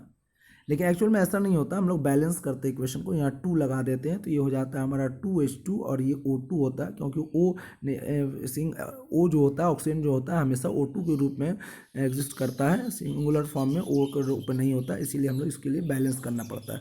तो पहले हम जो लिखे थे H2O टूट करके H2 और O, वो आपको समझाने के लिए लिखे थे कि हर वाटर मॉलिक्यूल टूट करके 2 हाइड्रोजन और 1 ऑक्सीजन में बदल रहा है। तो इस तरह से क्या देख रहे हैं कि हाइड्रोजन का अमाउंट जो है वो डबल है ऑक्सीजन से। इसीलिए आप यहाँ पर देख सकते हैं कि एक वाले टेस्ट ट्यूब में ज़्यादा, ये वाला में देखिए आप क्या देख रहे हैं, ज़्यादा गैस कलेक्ट हो रहा है, इस वाले में कम कलेक्ट हो रहा है। तो जिसमें ज़्यादा गैस कलेक्ट हो रहा है वो आपका हाइड्रोजन है और जिसमें कम हो रहा है वो आपका ऑक्सीजन गैस है। तो आपसे यहाँ पे क्वेश्चन क्या बनता है कि when electrolysis of water is done, why the volume of the gas collected in one of the test tube is double, ये क्वेश्चन बनेगा। तो आप वही रीजन लिख दीजिएगा कि each water molecule is made up of 2 atoms of hydrogen and 1 atom of oxygen. So when electrolysis of water is done it produces 2 volumes of hydrogen gas and 1 volume of oxygen gas for each molecule of water and therefore the volume of gas collected in one test tube is double the other. दूसरा question यहाँ से आपका बन सकता है कि write an activity for the electrolysis of water. तो आपको ये डायग्राम बनाना होगा, पूरे एक्टिविटी को समझाना होगा, लिखकर समझाना होगा। अब हम लोगों को आ गया नेक्स्ट एक्टिविटी, एक्टिविटी 1.8। इसमें क्या बताया जा रहा है, हम लोग को करने के लिए बोल रहा है कि 2 ग्राम सिल्वर क्लोराइड ले लीजिए एक चाइना डिश में, और उसके बाद पूछ रहा है कि व्हाट इज़ इट्स कलर। इसका कलर जो होता है आपका वाइट कलर होता है, ठीक है। इसके बाद इसको बोल रहा है कि इस चाइना डिश को हम लोग को रख देने के लिए बोल रहा है कुछ देर के लिए सनलाइट में। उसके बाद बोलता है कुछ देर के बाद ऑब्जर्व कीजिए क्या होता है। देखिए यहाँ लिखा है नीचे में, यहाँ पे कलर लिख दिया है कि वाइट सिल्वर क्लोराइड है, और जब हम सनलाइट में थोड़ी देर छोड़ देते हैं तो ये ग्रे कलर में बदल जा रहा है। तो यहाँ से क्वेश्चन आपका क्या बन रहा है कि अगर वो सिल्वर क्लोराइड को हम लोग सनलाइट में रखते हैं तो क्या होता है। तो यही आप लिख दीजिएगा कि जब सिल्वर क्लोराइड को हम लोग सनलाइट में रखेंगे तो ये वाइट कलर से ग्रे कलर में बदल जाएगा। और इक्वेशन आप अपने आंसर को सपोर्ट करने के लिए इक्वेशन भी लिख सकते हैं। इक्वेशन आपका क्या होगा, हम लिख दे रहे हैं 2AgCl, ये आपका बना देता है 2Ag प्लस Cl2। तो यहाँ पर आप लिख दीजिएगा सनलाइट, है ना, क्योंकि सनलाइट की मदद से ये हो रहा है। तो ये एक्चुअल में क्या हो रहा है, अच्छा सॉरी यहाँ तो दिया है आपको, इक्वेशन दे दिया है यहाँ पर, ये देखिए आपको इक्वेशन यहाँ पर दे दिया है, ठीक है ना। तो यही क्वेश्चन को आप याद कर लीजिएगा। क्या है कि ये ड्यू टू डिकम्पोजिशन के कारण हो रहा है। तो सिल्वर क्लोराइड टूट करके सिल्वर और क्लोरीन में बदल जा रहा है। वो सिल्वर जो है वो स्टार्टिंग में जो लिए थे सिल्वर क्लोराइड वो वाइट कलर का था, और सिल्वर जो बाद में सनलाइट में रहने के बाद हो रहा है वो ग्रेइश कलर का हो जा रहा है, ग्रे कलर का हो जा रहा है, और क्लोरीन गैस जो है yellow colour, yellowish green colour का क्लोरीन गैस लिबरेटेड आउट हो जाता है। नेक्स्ट हम लोगों को यहाँ पे एक और एग्जाम्पल दिया है, वो सिल्वर ब्रोमाइड का दिया है। तो सिल्वर ब्रोमाइड जो यहाँ पर हम लोग देख रहे हैं, ये वाला सिल्वर ब्रोमाइड, ये सिल्वर ब्रोमाइड जो है ये पेल येलो कलर होता है, ठीक है। और इसको जब सनलाइट में हम लोग रखेंगे तो ये सिल्वर और ब्रोमीन में बदल जाएगा, है ना। तो ये जो सिल्वर होगा ग्रे कलर का होगा, ग्रे वाइट होता है एक्चुअल में, और ब्रोमीन जो होगा वो आपका रेड ब्राउन कलर का हो जाएगा, है ना। तो यहाँ पे आपका एक दूसरा क्वेश्चन फिर बनता है कि सिल्वर ब्रोमाइड को जब सनलाइट में रखते हैं तो क्या होता है, आप इसको लिखिएगा और ये इक्वेशन लिख दीजिएगा। ये दोनों इक्वेशन को यूज़ किया जाता, सॉरी, ये दोनों रिएक्शन को यूज़ किया जाता है ब्लैक एंड वाइट फोटोग्राफी में, है ना। तो अब यहाँ नेक्स्ट क्वेश्चन पूछ रहा है हम लोगों से इस पार्ट में कि what form of energy is causing this decomposition reaction. तो ये जो कर रहा है डिकम्पोजिशन रिएक्शन वो कर रहा है सनलाइट के कारण हो रहा है। इसीलिए हम लोग फिर फाइनली पढ़ते हैं कि जब डिकम्पोजिशन रिएक्शन होता है तो वो तीनों में से किसी तरह से हो सकता है। सबसे पहले हम लोग हीट के बारे में पढ़े थे, फिर हम लोग पढ़े इलेक्ट्रिसिटी पास करके वाटर को ब्रेक कर रहे हैं, अब तीसरा यहाँ पर पढ़े हम लोग सनलाइट के कारण हो रहा है। चलिए अब हम लोग आगे बढ़ते हैं। आई होप आप लोग समझ रहे हैं इस चैप्टर को। यहाँ पे एक हम लोग को एक्टिविटी करने के लिए बोला गया, बोल रहा है take about 2 gram barium hydroxide in a test tube. Barium hydroxide को हम लोगों को एक टेस्ट ट्यूब में लेने के लिए बोला गया है और उसके बाद इसको बोल रहा है कि उसमें ऐड कर दीजिए 1 ग्राम ऑफ एमोनियम क्लोराइड और उसको हीट गिलास के रड से मिक्स कर दीजिए और उसके बाद बॉटम ऑफ द कंटेनर को टच कीजिए, कैसा आपको फील होगा उसके बारे में बताइए। ठीक है, तो हम लोग जब इस बेरियम क्लोराइड को हीट करते हैं और सॉरी बेरियम क्लोराइड को बेरियम हाइड्रोक्साइड को मिक्स करते हैं हम लोग इसके साथ एमोनियम क्लोराइड के साथ, तो क्या होगा, दोनों मिल करके बेरियम क्लोराइड बना देगा और अमोनियम हाइड्रोक्साइड बना देगा। ये जो होगा एक रिएक्शन होता है। ये जो रिएक्शन एक्चुअल में हो रहा है वो क्या है मालूम है, डबल डिस्प्लेसमेंट रिएक्शन हो रहा है। बेरियम हाइड्रोक्साइड है ना और अमोनियम क्लोराइड दोनों मिल करके क्या कर रहा है, डिस्प्लेसमेंट रिएक्शन करा दे रहा है। और इस डिस्प्लेसमेंट रिएक्शन के कारण इसमें क्या होता है, अपने पार्टनर्स को वो एक्सचेंज कर लेते हैं और पार्टनर्स को जब एक्सचेंज करते हैं तो वो नया प्रोडक्ट बना लेते हैं अपने आयोन्स को चेंज करके। तो हम आपके स्क्रीन पर इसका इक्वेशन लिख दे रहे हैं, है ना, क्योंकि क्वेश्चन यहाँ से पूछा जा सकता है कि right the equation for the reaction of barium hydroxide and ammonium chloride. Barium hydroxide है ना और अमोनियम क्लोराइड। तो यहाँ पे बेरियम हाइड्रोक्साइड आपका लिखते हैं हम,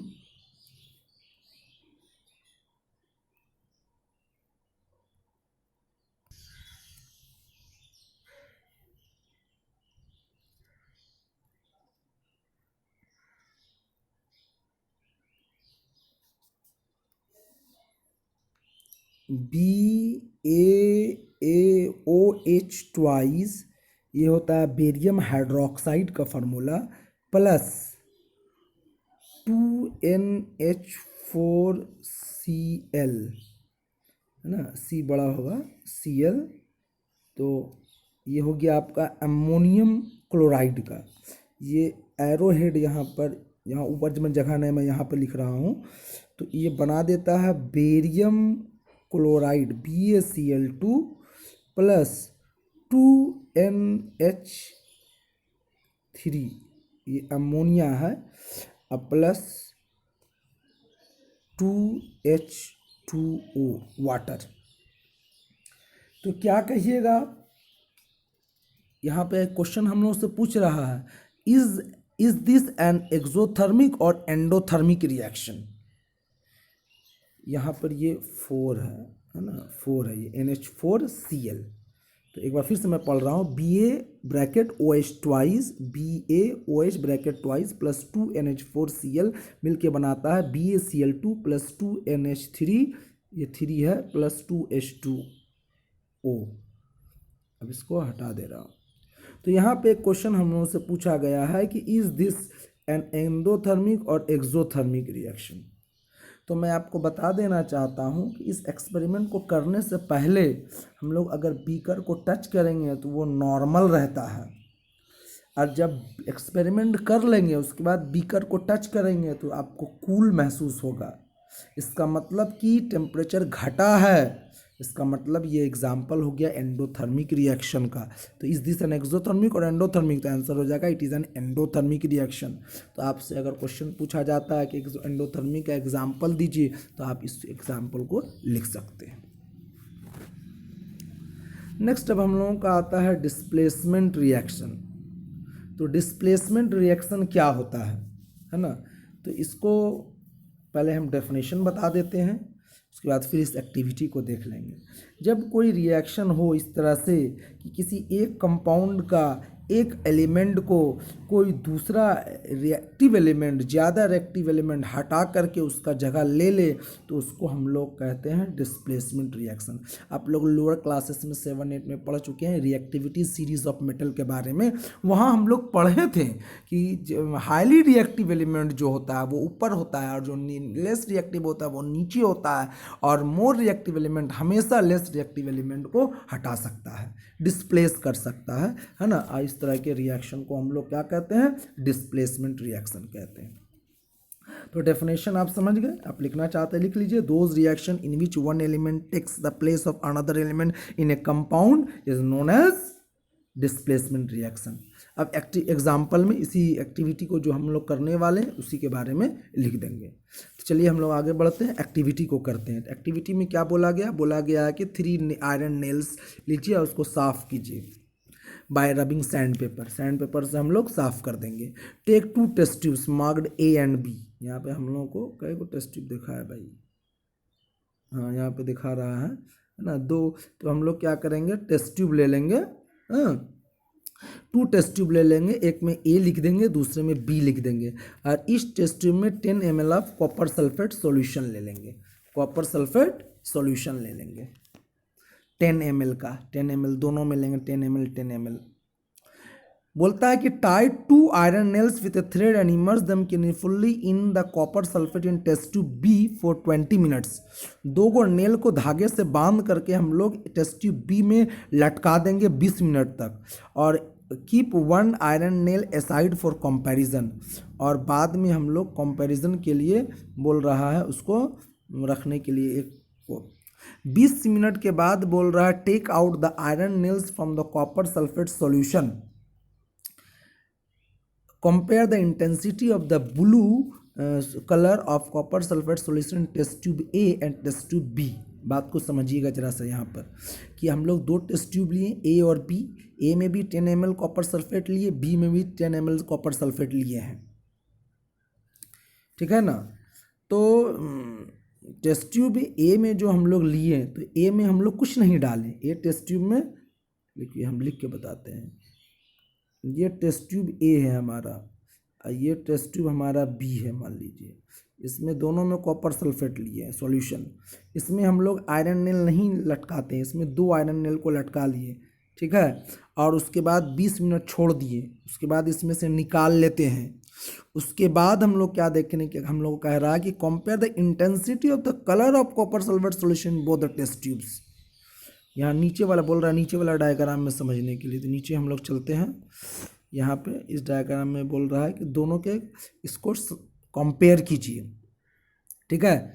तो हम लोग क्या देखेंगे कि एक में जो है ब्लू कलर का वो जो है ठीक है, और दूसरा जो है वो लाइट ग्रीन कलर में बदल गया। बोलता है आप also compare the colour of the iron nails dipped in the copper sulphate with the one kept aside. और बोल रहा है हम लोगों को कि जो आयरन नेल हम लोग एक बाहर रखे थे, 2 अंदर रखे थे, है ना, तो उससे भी कंपेयर कीजिए। तो हम लोग क्या देखेंगे कि जिस आयरन नेल को हम लोग कॉपर सल्फेट सॉल्यूशन में डाले थे, यानी टेस्ट ट्यूब B में डाले थे, उसमें क्या होता है, वो रेड ब्राउन कलर का लेयर बन जाता है, ठीक है। तो वो रेड ब्राउन कलर कहाँ से आया, वो कॉपर मेटल के चलते आया। और दूसरी बात क्या देखेंगे, जिस टेस्ट ट्यूब B में हमने डाला था, टेस्ट ट्यूब B में जो हमने डाला था, टेस्ट ट्यूब B में जो वो 2 कांटी लटकाया था हमने इस B में, तो उसका जो कलर है ब्लू कलर वो फेड कर जाता है, फीका पड़ जाता है। और ये A वाला का जो है इस A वाले का कलर ब्लू का ब्लू ही रहता है। The solution turns light green due to the formation of iron sulphate. यहाँ जो कलर फेड किया, हल्का ग्रीनिश कलर बन गया, वो क्यों होता है, वो होता है आपका आयरन सल्फेट के कारण, है ना, क्या हुआ, आयरन जो है कॉपर की जगह ले लिया और वहाँ आयरन सल्फेट बना दिया, फेरस सल्फेट जिसको हम लोग कह सकते हैं। ठीक है, तो अब हम लोग देखते हैं इसका इक्वेशन, अगर दिया है तो ठीक है, नहीं तो हम लिखेंगे। यहाँ देखते हैं क्या है इक्वेशन लिखा है इसका, हाँ लिख दिया है यहाँ पर। यहाँ देखिए क्वेश्चन भी पूछा है आपसे कि why does the iron nail become brownish in colour, the blue colour of the copper sulphate fade, है ना, कलर क्यों फेड करा, वो सारे आंसर मैंने आपको दे दिया। अब यहाँ इक्वेशन दिया गया है आपको, ये वाला इक्वेशन जो है आपका है, ये इक्वेशन दिया गया है, इसको याद कीजिएगा आप लोग। यहाँ से क्वेश्चन बनता है दो गो, एक एक्टिविटी भी पूछ सकता है कि write an activity to show the reaction between iron and copper sulphate. दूसरा आपका क्वेश्चन बनता है कि आप यहाँ इक्वेशन लिखिए for the reaction between iron and copper sulphate. अब आप यहाँ ये बस इस बात को समझिए कि जो आयरन था मोर रिएक्टिव था, इस कॉपर को हटा करके उसका जगह ले करके FeSO4 बना दिया और Cu को अकेला छोड़ दिया। तो आप याद कीजिए रिएक्टिविटी सीरीज ऑफ मेटल को, वहाँ पे हम लोग देखे थे कि आयरन मोर रिएक्टिव है कॉपर से, कॉपर जो है हाइड्रोजन के नीचे है लेस रिएक्टिव है, और हाइड्रोजन से ऊपर में है आपका आयरन, तो वो मोर रिएक्टिव है। तो यहाँ पे क्या हो रहा है, डिस्प्लेसमेंट रिएक्शन हो रहा है। यहाँ पे देखिए आपको दिया गया है इस वाले पार्ट में कि this reaction is known as displacement reaction. दूसरा एग्जाम्पल अब हम लोगों को दिया है डिस्प्लेसमेंट रिएक्शन का, जिंक जब कॉपर सल्फेट के साथ रिएक्ट कर रहा है, जिंक जब कॉपर सल्फेट के साथ रिएक्ट कर रहा है, देखिए यहाँ पे Zn plus CuSO4 form ZnSO4 plus Cu, है ना। तो ये क्या है, कॉपर सल्फेट है, उसको उससे ज़्यादा रिएक्टिव है जिंक, उसको हटाकर ZnSO4 प्लस Cu बना रहा है।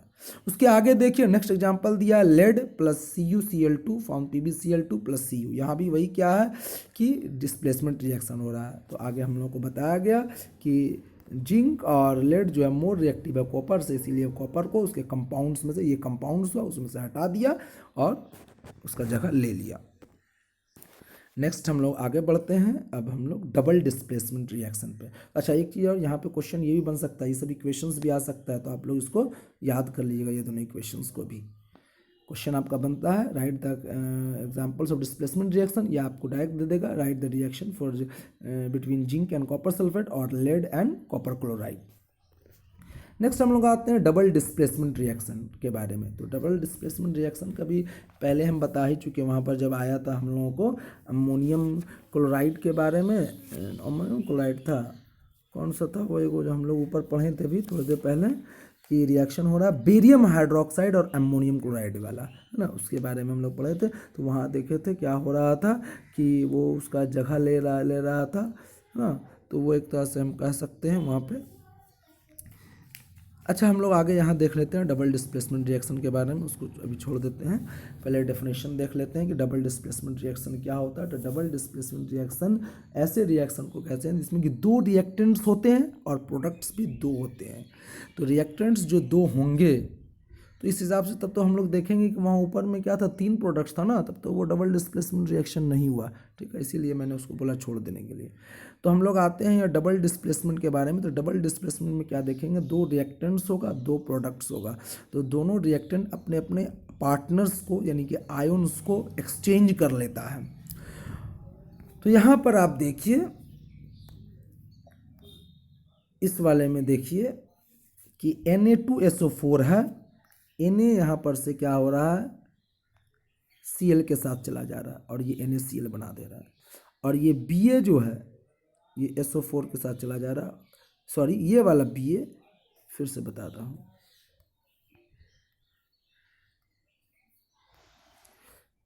ये NaSO4 में से Na मोर रिएक्टिव है, सोडियम मोर रिएक्टिव है बेरियम से, इसका जगह ले लिया NaCl बना दिया। जब Na Ba को हटा दिया तो ऑब्वियसली Ba चला जाएगा SO4 के साथ, तो यहाँ BaSO4 बना दिया। तो ये क्या हो गया, डबल डिस्प्लेसमेंट रिएक्शन हो गया। तो डबल डिस्प्लेसमेंट रिएक्शन का डेफिनेशन हम लोग देख चुके हैं, those reaction in which 2 compounds react by an exchange of ions to form 2 new compounds are called double displacement reaction. अब यहाँ पूछ रहा है व्हाट कॉजेज दिस, यहाँ जो रिएक्शन हुआ है इसके बारे में पूछ रहा है, तो पहले हम लोग एक्टिविटी करते हैं, तब आपको आगे क्वेश्चन समझ में आएगा। बोला गया take about 3 ml of sodium sulphate solution in a test tube. एक टेस्ट ट्यूब में हम लोगों को सोडियम सल्फेट लेने के लिए कहा गया है, और उसके बाद बोला गया दूसरे टेस्ट ट्यूब में 3 ml ऑफ क्या करने के लिए, बेरियम क्लोराइड सॉल्यूशन लेने के लिए बोला गया है। सोडियम सल्फेट, तो इसका फार्मूला होता है Na2SO4, और बेरियम क्लोराइड BaCl2, यहाँ नीचे आप देख सकते हैं।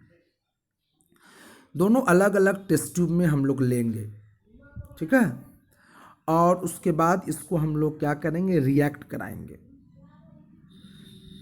जब रिएक्ट कराएंगे यानी कि दोनों को मिला देंगे, जैसा कि डायग्राम में देखिए, आप एक को दूसरे टेस्ट ट्यूब में उझल दे रहा है।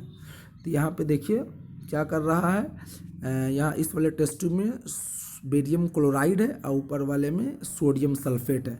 सोडियम सल्फेट 3 ml लिया, ये भी 3 ml लिया, इसको इसमें ढाल दे रहा है, तो इसमें रिएक्शन हो रहा है। तो रिएक्शन होगा तो कैसा रिएक्शन हो रहा है, एक वाइट कलर का प्रेसिपिटेट बन जाता है, वो नीचे जा कर के यहाँ पर बैठ जाता है। इसमें यहाँ पर नीचे में यहाँ पर जो है देखिए टेस्ट ट्यूब में आपका बैठ जाएगा, इस वाले में वाइट कलर का प्रेसिपिटेट यानी गाढ़ा कोची लगेगा आपको, जाके बैठ गया है। तो ये क्या है, बेरियम सल्फेट है, वाइट कलर का प्रेसिपिटेट बन जाता है। तो एक्चुअल में यहाँ होता क्या है, एक्सचेंज ऑफ आयन्स हो रहा है, दोनों अपने अपने पार्टनर्स को एक्सचेंज कर रहा है।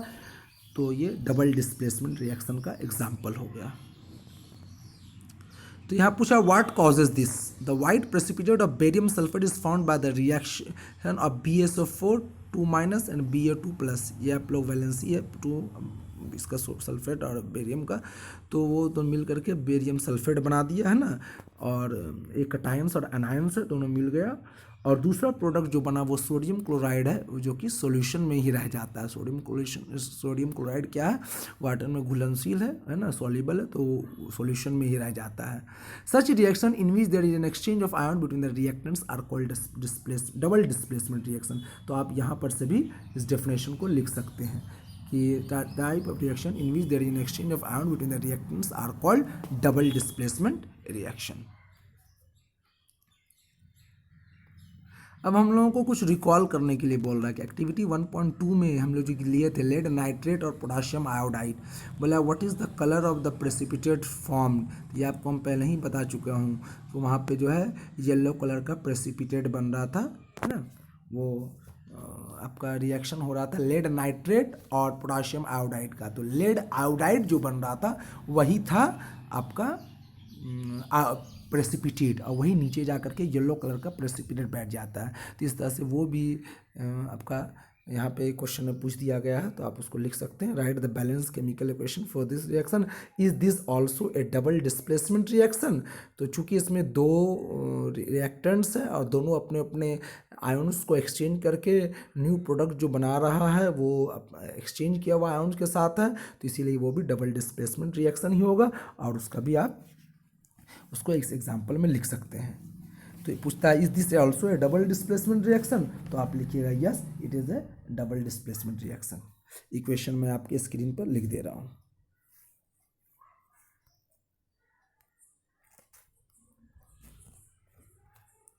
सबसे पहले हम लोग को दिया यहाँ लेड नाइट्रेट, तो लेड नाइट्रेट होता है PbNO3 ट्वाइस प्लस क्या करा पोटाशियम आयोडाइड। पोटाशियम आयोडाइड होता है Ki।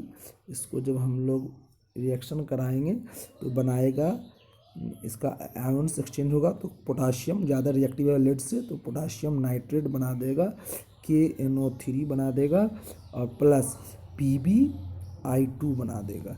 यही PbI2 जो है, यही जो है आपका प्रेसिपिटेट है। तीर का निशान देते हैं नीचे के लिए, समझाने के लिए कि वो प्रेसिपिटेट है, नीचे जाके बैठ जाता है। तो अब हम लोग को देखेंगे इक्वेशन बैलेंस नहीं है। यहाँ पे K एक है I एक I दो है, तो यहाँ पे 2 लगा देते हैं, तो 2KI हो गया। जब यहाँ पे 2 लगाएं K के आगे और यहाँ भी 2 लगाएंगे, तो इस तरह से क्या हो जाएगा NO3, ये वाला भी ट्वाइस हो गया, यहाँ भी ट्वाइस हो गया, तो दो इक्वेशन अब बैलेंस्ड हो गया। तो ये आपका इक्वेशन हो गया, और आप इसको लिखिएगा yes it is A double displacement reaction. Next अब हम लोग आते हैं अपना नेक्स्ट टॉपिक पे। यहाँ पे हम लोग को दिखाया गया है ऑक्सीडेशन एंड रिडक्शन रिएक्शन के बारे में। तो ऑक्सीडेशन, पहले हम आपको डेफिनेशन ही बता देते हैं। ऑक्सीडेशन रिएक्शन ऐसे रिएक्शन को कहते हैं कि जिसमें कि एडिशन ऑफ ऑक्सीजन होगा, या दूसरा तरीका से अगर आप कहना चाहते हैं इसको, तो जिसमें क्या होगा, रिमूवल ऑफ हाइड्रोजन होता है। ठीक है, तो एडिशन ऑफ ऑक्सीजन है ना, नाम से ही आप लोग समझ जाइएगा।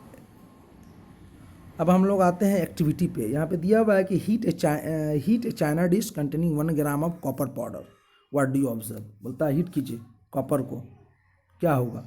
तो कॉपर को सिर्फ हीट करने से क्या होगा, हमारे एटमॉस्फेयर में हवा है, बहुत हवा, एयर, वहाँ से ऑक्सीजन ले लेगा और कॉपर और ऑक्सीजन मिलकर कॉपर ऑक्साइड बना देगा। तो कॉपर जो होता है वो ब्राउन कलर का पाउडर होता है ना। और उसको जब ऑक्सीजन के साथ रिएक्ट होगा, हीट करेंगे तो वो ऑक्सीजन के साथ रिएक्ट कर जाएगा और वो बना देगा कॉपर ऑक्साइड। तो Cu plus O2 forms 2CuO। यहाँ पर देखिए, यहाँ पर देखिए आप लोगों को दिखाया है, इक्वेशन लिखा गया है, ठीक है ना। तो 2Cu प्लस O2 मिल करके बना देता है 2CO। हीट कर रहे हैं हम लोग,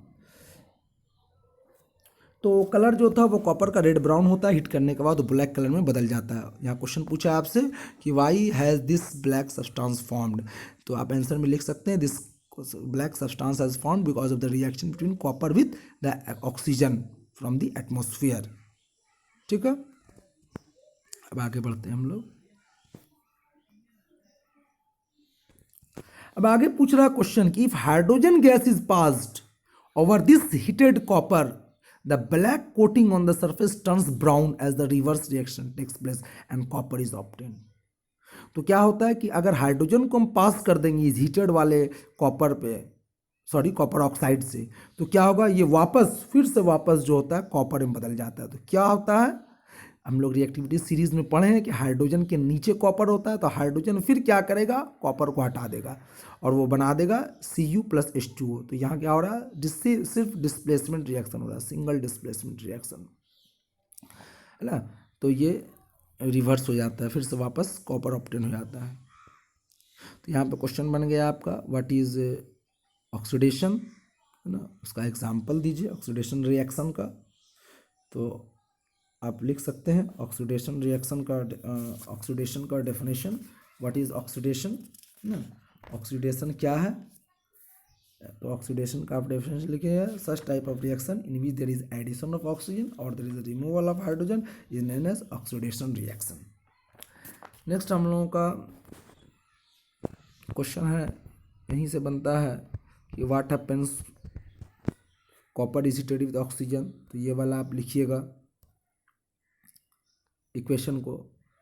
फिर आगे जब आपसे पूछा जाएगा कि अगर हम उस पर कॉपर ऑक्साइड पे हाइड्रोजन गैस को पास करते हैं तो क्या होता है, तो फिर आप क्या कीजिएगा, ये वाला इक्वेशन को लिख दीजिएगा ना।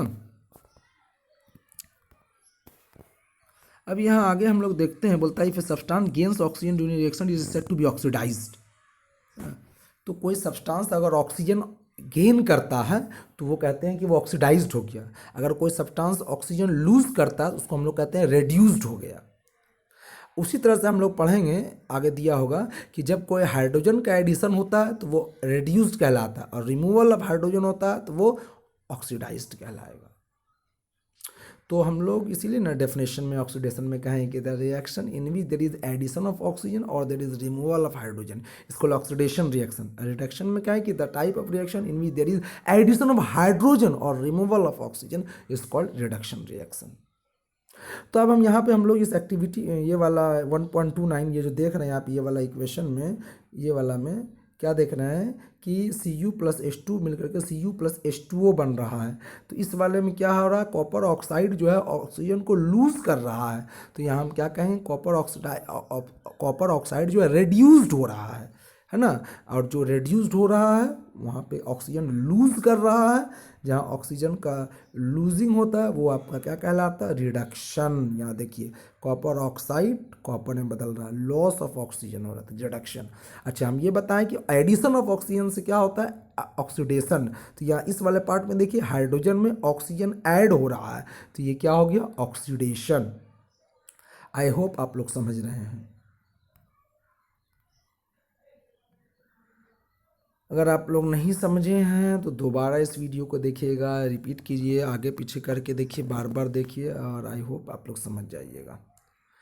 तो hydrogen is gaining oxygen and is being oxidised, in other words one reactant gets oxidised while the other gets reduce. ये हमेशा याद रखिए, जब भी ऑक्सीडेशन होगा तो वहाँ पे रिडक्शन जरूर होगा। तो ऑक्सीडेशन और रिडक्शन साथ साथ होता है, इसीलिए इस तरह के रिएक्शन को हम लोग रेडॉक्स रिएक्शन कहते हैं। Redox, red ox reaction. तो रेड RED रेड आता है रिडक्शन से, और ऑक्स आता है ऑक्सीडेशन से, इस दोनों को मिला करके रेडॉक्स रिएक्शन कहते हैं, या हम लोग इसको इस तरह से भी कहते हैं, ऑक्सीडेशन रिडक्शन रिएक्शन। दूसरा एग्जाम्पल हम लोगों को यहाँ पे दिया है रेडॉक्स रिएक्शन का। ZNO + CO मिलकर के Zn + CO बन रहा है। MnO2 + 4HCl मिलकर के MnCl2 + 2H2 + Cl2 बन रहा है। ठीक है ना। अब इस वाले को हम समझा ही देते हैं आप लोगों को कि ZNO + C मिलकर के Zn + CO बना रहा है। तो इस Zn में Zn क्या कर रहा है, Zn में बदल रहा, ZnO जो है Zn में बदल रहा है। यहाँ पे रिमूवल ऑफ ऑक्सीजन हो रहा है, तो यहाँ रिडक्शन हो गया, R हमने लिख दिया।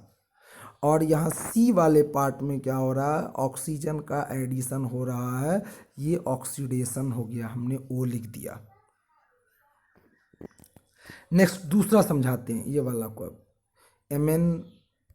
MnO2 + 4HCl मिलकर के MnCl2 + 2H2O + Cl2 जो बना रहा है। तो इसमें क्या देखेंगे हम लोग कि MnO2 जो है, MnO2 में से ऑक्सीजन रिमूव करके MnCl2 बना रहा है। यहाँ पे रिमूवल ऑफ ऑक्सीजन हो रहा है, ये रिडक्शन हो रहा है। और यहाँ आप इस वाले पार्ट में देखिए, यहाँ से क्या हो रहा है, रिमूवल ऑफ हाइड्रोजन हो रहा है, और ये वाला आपका ऑक्सीडेशन हो गया, वो हमने लिख दिया। इसी तरह से हम लोगों को और एग्जाम्पल भी पूछा जा सकता है। तो ये सब पूछेगा आपको, यहाँ पे तो एक ही समझाया है NCERT बुक में, 2 को दे दिया है, तो आपसे पूछेगा हाउ, कैसे बताइए, इसमें कहाँ ऑक्सीडेशन हो रहा है, कहाँ रिडक्शन हो रहा है, तो आपको समझाना होगा। अच्छा, एक चीज़ और है कि हम लोगों का यहाँ एक ऑक्सीडाइजिंग एजेंट और रेड्यूसिंग एजेंट होता है। तो ऑक्सीडाइजिंग एजेंट किसको कहते हैं, सब्सटेंस जो कि ऑक्सीजन देता है या हाइड्रोजन को रिमूव करता है। तो सब्सटेंस विच गिव्स ऑक्सीजन और which removes hydrogen during a chemical reaction is known as oxidising agent. उसी तरह से आपसे पूछा जा सकता है व्हाट इज रिड्यूसिंग एजेंट। तो सब्सटेंस विच गिव्स हाइड्रोजन और which removes oxygen during a chemical reaction is known as reducing agent. तो अब हम लोग यहाँ पर देखेंगे कॉपर, ये वाला एग्जाम्पल में, ये इस वाले में कि CuO + H2 को जब हिट कर रहे हैं, Cu + H2 बन रहा है। तो अगर हमसे क्वेश्चन एग्जाम में आ जाए यहाँ पर कि बताइए यहाँ पे आपका ऑक्सीडाइजिंग एजेंट कौन है, तो ऑक्सीडाइजिंग एजेंट यहाँ पर Cu हो जाएगा, क्योंकि वही ऑक्सीजन दे रहा है। फिर आपसे पूछेगा रेड्यूसिंग एजेंट कौन है, तो रेड्यूसिंग एजेंट H2 हो जाएगा, क्योंकि वही क्या कर रहा है, ऑक्सीजन को हटा रहा है। अच्छा, नेक्स्ट क्वेश्चन बनता है कि सब्सटेंस ऑक्सीडाइज्ड कौन हुआ, तो जिसमें एडिशन ऑफ ऑक्सीजन हुआ है वो सब्सटेंस ऑक्सीडाइज्ड हुआ है, और जिससे ऑक्सीजन हटा है वो रिड्यूस्ड हुआ है। तो क्वेश्चन पूछेगा what is the substance reduced, आप लिखिएगा CuO। उसी तरह से अब हम लोग नेक्स्ट ZnO वाला में देखते हैं। ZnO वाले में भी हमसे पूछा जा सकता है कि बताइए ऑक्सीडाइजिंग एजेंट कौन है। तो ऑक्सीडाइजिंग एजेंट उसको कहते हैं जो ऑक्सीजन देता है, तो यहाँ ZnO ऑक्सीजन दे रहा है, इसलिए ZnO ऑक्सीडाइजिंग एजेंट हुआ। रेड्यूसिंग एजेंट उसको कहते हैं जो कि क्या करता है, ऑक्सीजन को हटाता है। तो ZnO में से ऑक्सीजन कौन हटा रहा है, कार्बन हटा रहा है, इसीलिए कार्बन जो है रेड्यूसिंग एजेंट हो गया। अब आपसे पूछा जाएगा कि सब्सटेंस ऑक्सीडाइज्ड बताइए, तो किसमें ऑक्सीजन ऐड हुआ है, कार्बन में हुआ है, इसीलिए कार्बन जो है सब्सटेंस ऑक्सीडाइज्ड हो जाएगा। अब बोलेगा कि सब्सटेंस रिड्यूस्ड बताइए, तो रिड्यूस मतलब क्या हो, जिसमें से ऑक्सीजन का रिमूवल हुआ है, तो यहाँ पे क्या हो गया, आपका सब्सटेंस रिड्यूस्ड जो है वो आपका कौन सा हो जाएगा, बताइए, सब्सटेंस रिड्यूस्ड कौन सा हो जाएगा, ZnO होगा, क्योंकि ZNO में से ही ऑक्सीजन का रिमूवल हुआ है ना। नेक्स्ट अब हम लोग आते हैं तीसरा नंबर, ये वाला देखिए MnO2 वाला में। यहाँ भी वही सब क्वेश्चन पूछा जा सकता है कि बताइए ऑक्सीडाइजिंग एजेंट कौन है। तो यहाँ पर ऑक्सीडाइजिंग एजेंट MnO2 है। ऑक्सीडाइजिंग एजेंट कौन है? MnO2 है। रेड्यूसिंग एजेंट कौन है आपका? HCl है। सब्सटेंस ऑक्सीडाइज कौन है? HCl है। और सब्सटेंस रेड्यूस्ड कौन है? MnO2 है। अच्छा, एक चीज़ आप लोग याद रखिएगा, याद रखने का तरीका मैं आसानी से बता दे रहा हूँ कि जो ऑक्सीडाइजिंग एजेंट होता है वही सब्सटेंस रेड्यूस्ड होता है, और जो रेड्यूसिंग एजेंट होता है वही सब्सटेंस ऑक्सीडाइज्ड होता है।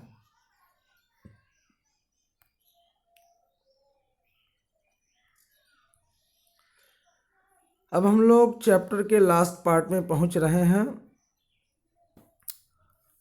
आई होप आप लोग चैप्टर को अच्छे से समझ रहे हैं, और इस वीडियो को मैंने जो इतने अच्छे ढंग से आप लोगों को समझाया है, अपने ज़्यादा से ज़्यादा फ्रेंड्स को शेयर कीजिए, ज़्यादा से ज़्यादा लाइक कीजिए, और समझ में आ रहा है तो अच्छा अच्छा कमेंट्स लिखिए, और हमारे चैनल को सब्सक्राइब कीजिए, बेल आइकन प्रेस कीजिए, ताकि मैं जब दूसरे चैप्टर को समझाऊं, इस तरह का वीडियो बनाऊं या नोट्स बना के डालूं तो आपको नोटिफिकेशन मिल जाए ना। तो नेक्स्ट पार्ट हम लोग देखते हैं, रिकॉल एक्टिविटी 1.1 हम लोगों को बोला, when magnesium ribbon burns with dazzling flame in air oxygen changes into white substance magnesium oxide is formed, is the magnesium being oxidised और रेड्यूस्ड इन दिस रिएक्शन। तो बताइए Mg+O2 मिलकर के MgO बना रहा है, 2Mg+O2 मिलकर, तो इसमें एडिशन ऑफ ऑक्सीजन हो रहा है, तो ऑक्सीडाइज्ड हो रहा है ना, मैग्नीशियम यहाँ ऑक्सीडाइज्ड हो रहा है, सिंपल सी बात है। Next, have you observe the effects of oxidation reaction in everyday life. तो हम लोगों के बारे में ये चैप्टर हम लोग पढ़ें पूरा, इसमें केमिकल रिएक्शंस के बारे में पढ़ें, केमिकल के बारे में पढ़ रहे हैं ना, लास्ट पार्ट में पहुंच गए हैं। तो यहाँ भी अब हम लोग देखेंगे कोरिजन जो है वो भी, और हमारे डे टू डे लाइफ में केमिकल चेंज ही है, केमिकल रिएक्शन ही हो रहा है। आप देखे होंगे जब आयरन को शाइनी, नया नया आयरन लाते हैं, नया कांटी लाते हैं, घर में कोई काम उम के लिए रख दिए, बच गया तो उसमें कुछ दिन के बाद अपने आप जंग लग जाता है। क्यों? क्योंकि हमारे एटमॉस्फेयर में बहुत सारा वाटर वेपर है, वही वाटर वेपर हवा जब जाता है कॉन्टैक्ट में, वो वाटर वेपर कॉन्टैक्ट में जाता है, उसको क्या करता है? रस्ट करा देता है। इसको हम लोग रस्टिंग ऑफ आयरन कहते हैं। यहाँ पे दिया रस्टिंग ऑफ आयरन। दूसरे अदर मेटल्स जो होते हैं वो भी ऑक्सीडाइज्ड हो जाते हैं, कॉपर हुआ, सिल्वर हुआ, है ना। तो ऑक्सीडेशन कोरिजन का क्या डेफिनेशन होगा? The process in which the metals are eaten up gradually by the action of air और मॉइस्चर और chemical such as an acid on their surface is known as corrosion. तो इसका example पूछेगा तो rusting of iron लिख दीजिएगा, most common example है। Black coating on silver और ग्रीन कोटिंग ऑन कॉपर, ये सब भी एग्जाम्पल है कोरिजन का।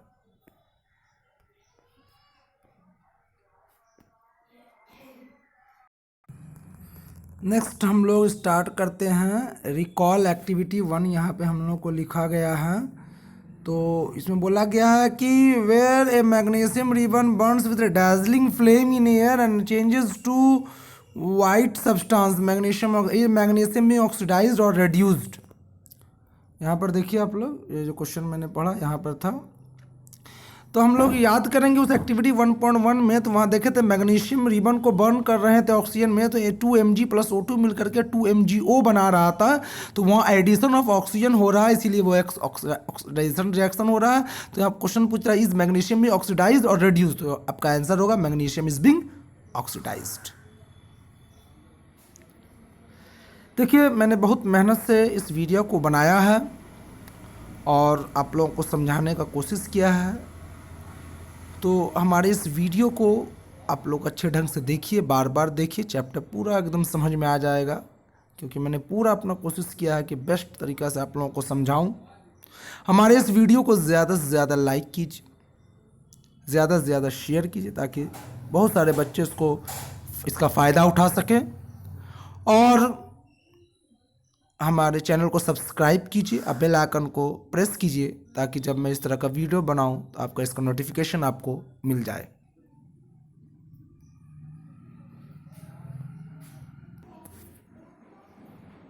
नेक्स्ट पार्ट हम लोग देखते हैं कि have you observe the effects of oxidation reaction in everyday life. हम लोग से पूछा जा रहा है क्या हम लोग ऑक्सीडेशन रिएक्शन का यानी एडिशन ऑफ ऑक्सीजन का हमारे अपने डे टू डे लाइफ में ऐसा एग्जाम्पल देखे हैं। तो बहुत सारा हम लोग देखे हैं, जैसे कि कोरिजन का, रेंसिडिटी ऑफ फूड का ख़राब होना, महकने लगता है फूड, है ना, आयरन का रस्टिंग होना, जंग लगना, है ना। आप देखे होंगे कि जो लोग चांदी का गला में हार वगैरह जो पहनते हैं तो क्या होता है, उसका कलर हल्का कालापन पड़ जाता है। या आपके घर में कॉपर का बर्तन होगा तो उसका देखते हैं कलर चेंज हो जाता है ना। ब्लैक कोटिंग हो जाता है सिल्वर पे और ग्रीन कोटिंग हो जाता है कॉपर पे। तो ये सब एग्जांपल है कोरिजन ऑफ मेटल का।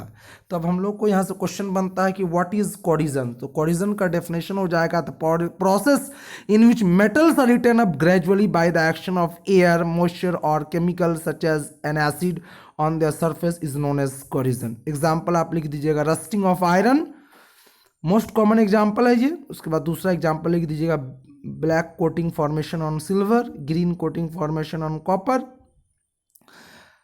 उसके बाद हम लोग देखते हैं कोरिजन से नुकसान क्या है। अगर हो रहा तो होने नहीं, कोई दिक्कत है, बहुत नुकसान है इससे। हमारा क्या होता है, डैमेज होता है, लॉस होता है। वो धीरे धीरे लोहा को खा जाएगा, सिल्वर को गला देगा, कॉपर को बर्बाद कर देगा।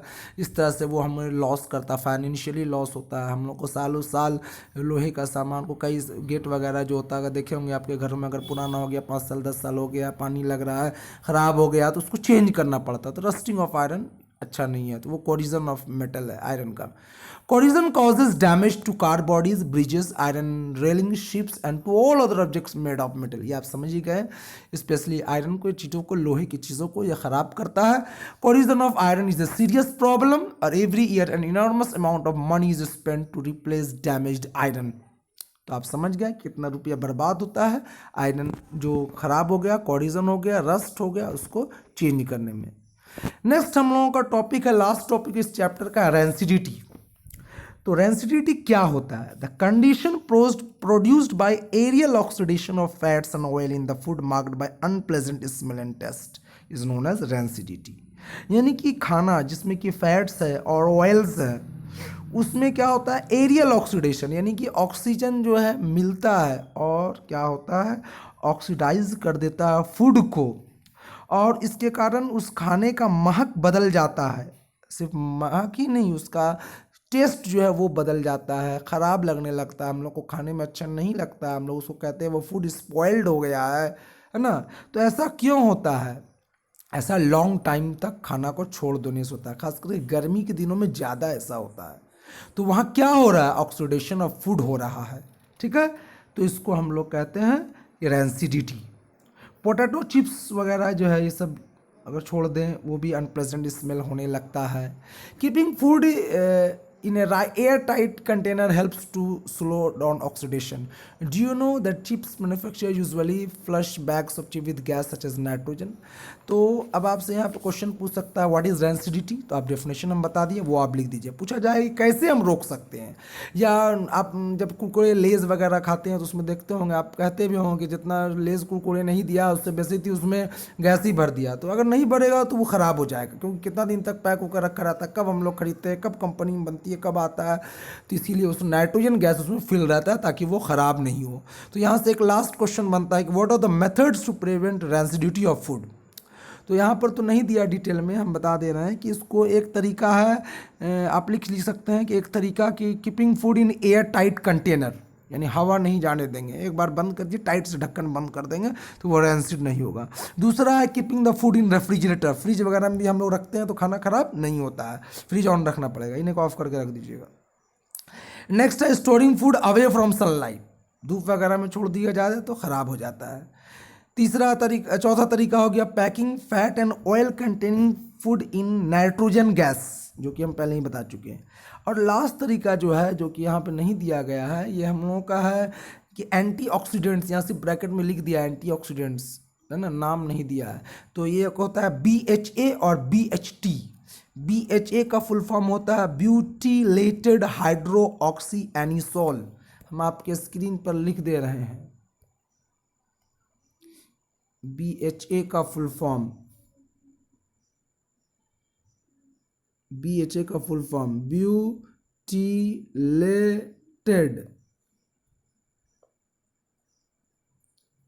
हाइड्रो YDROXY, उसी में मिला के होगा हाइड्रोक्सी एनिसोल ANISOLE। ये BHA का फुल फॉर्म, ये एक एंटीऑक्सीडेंट है।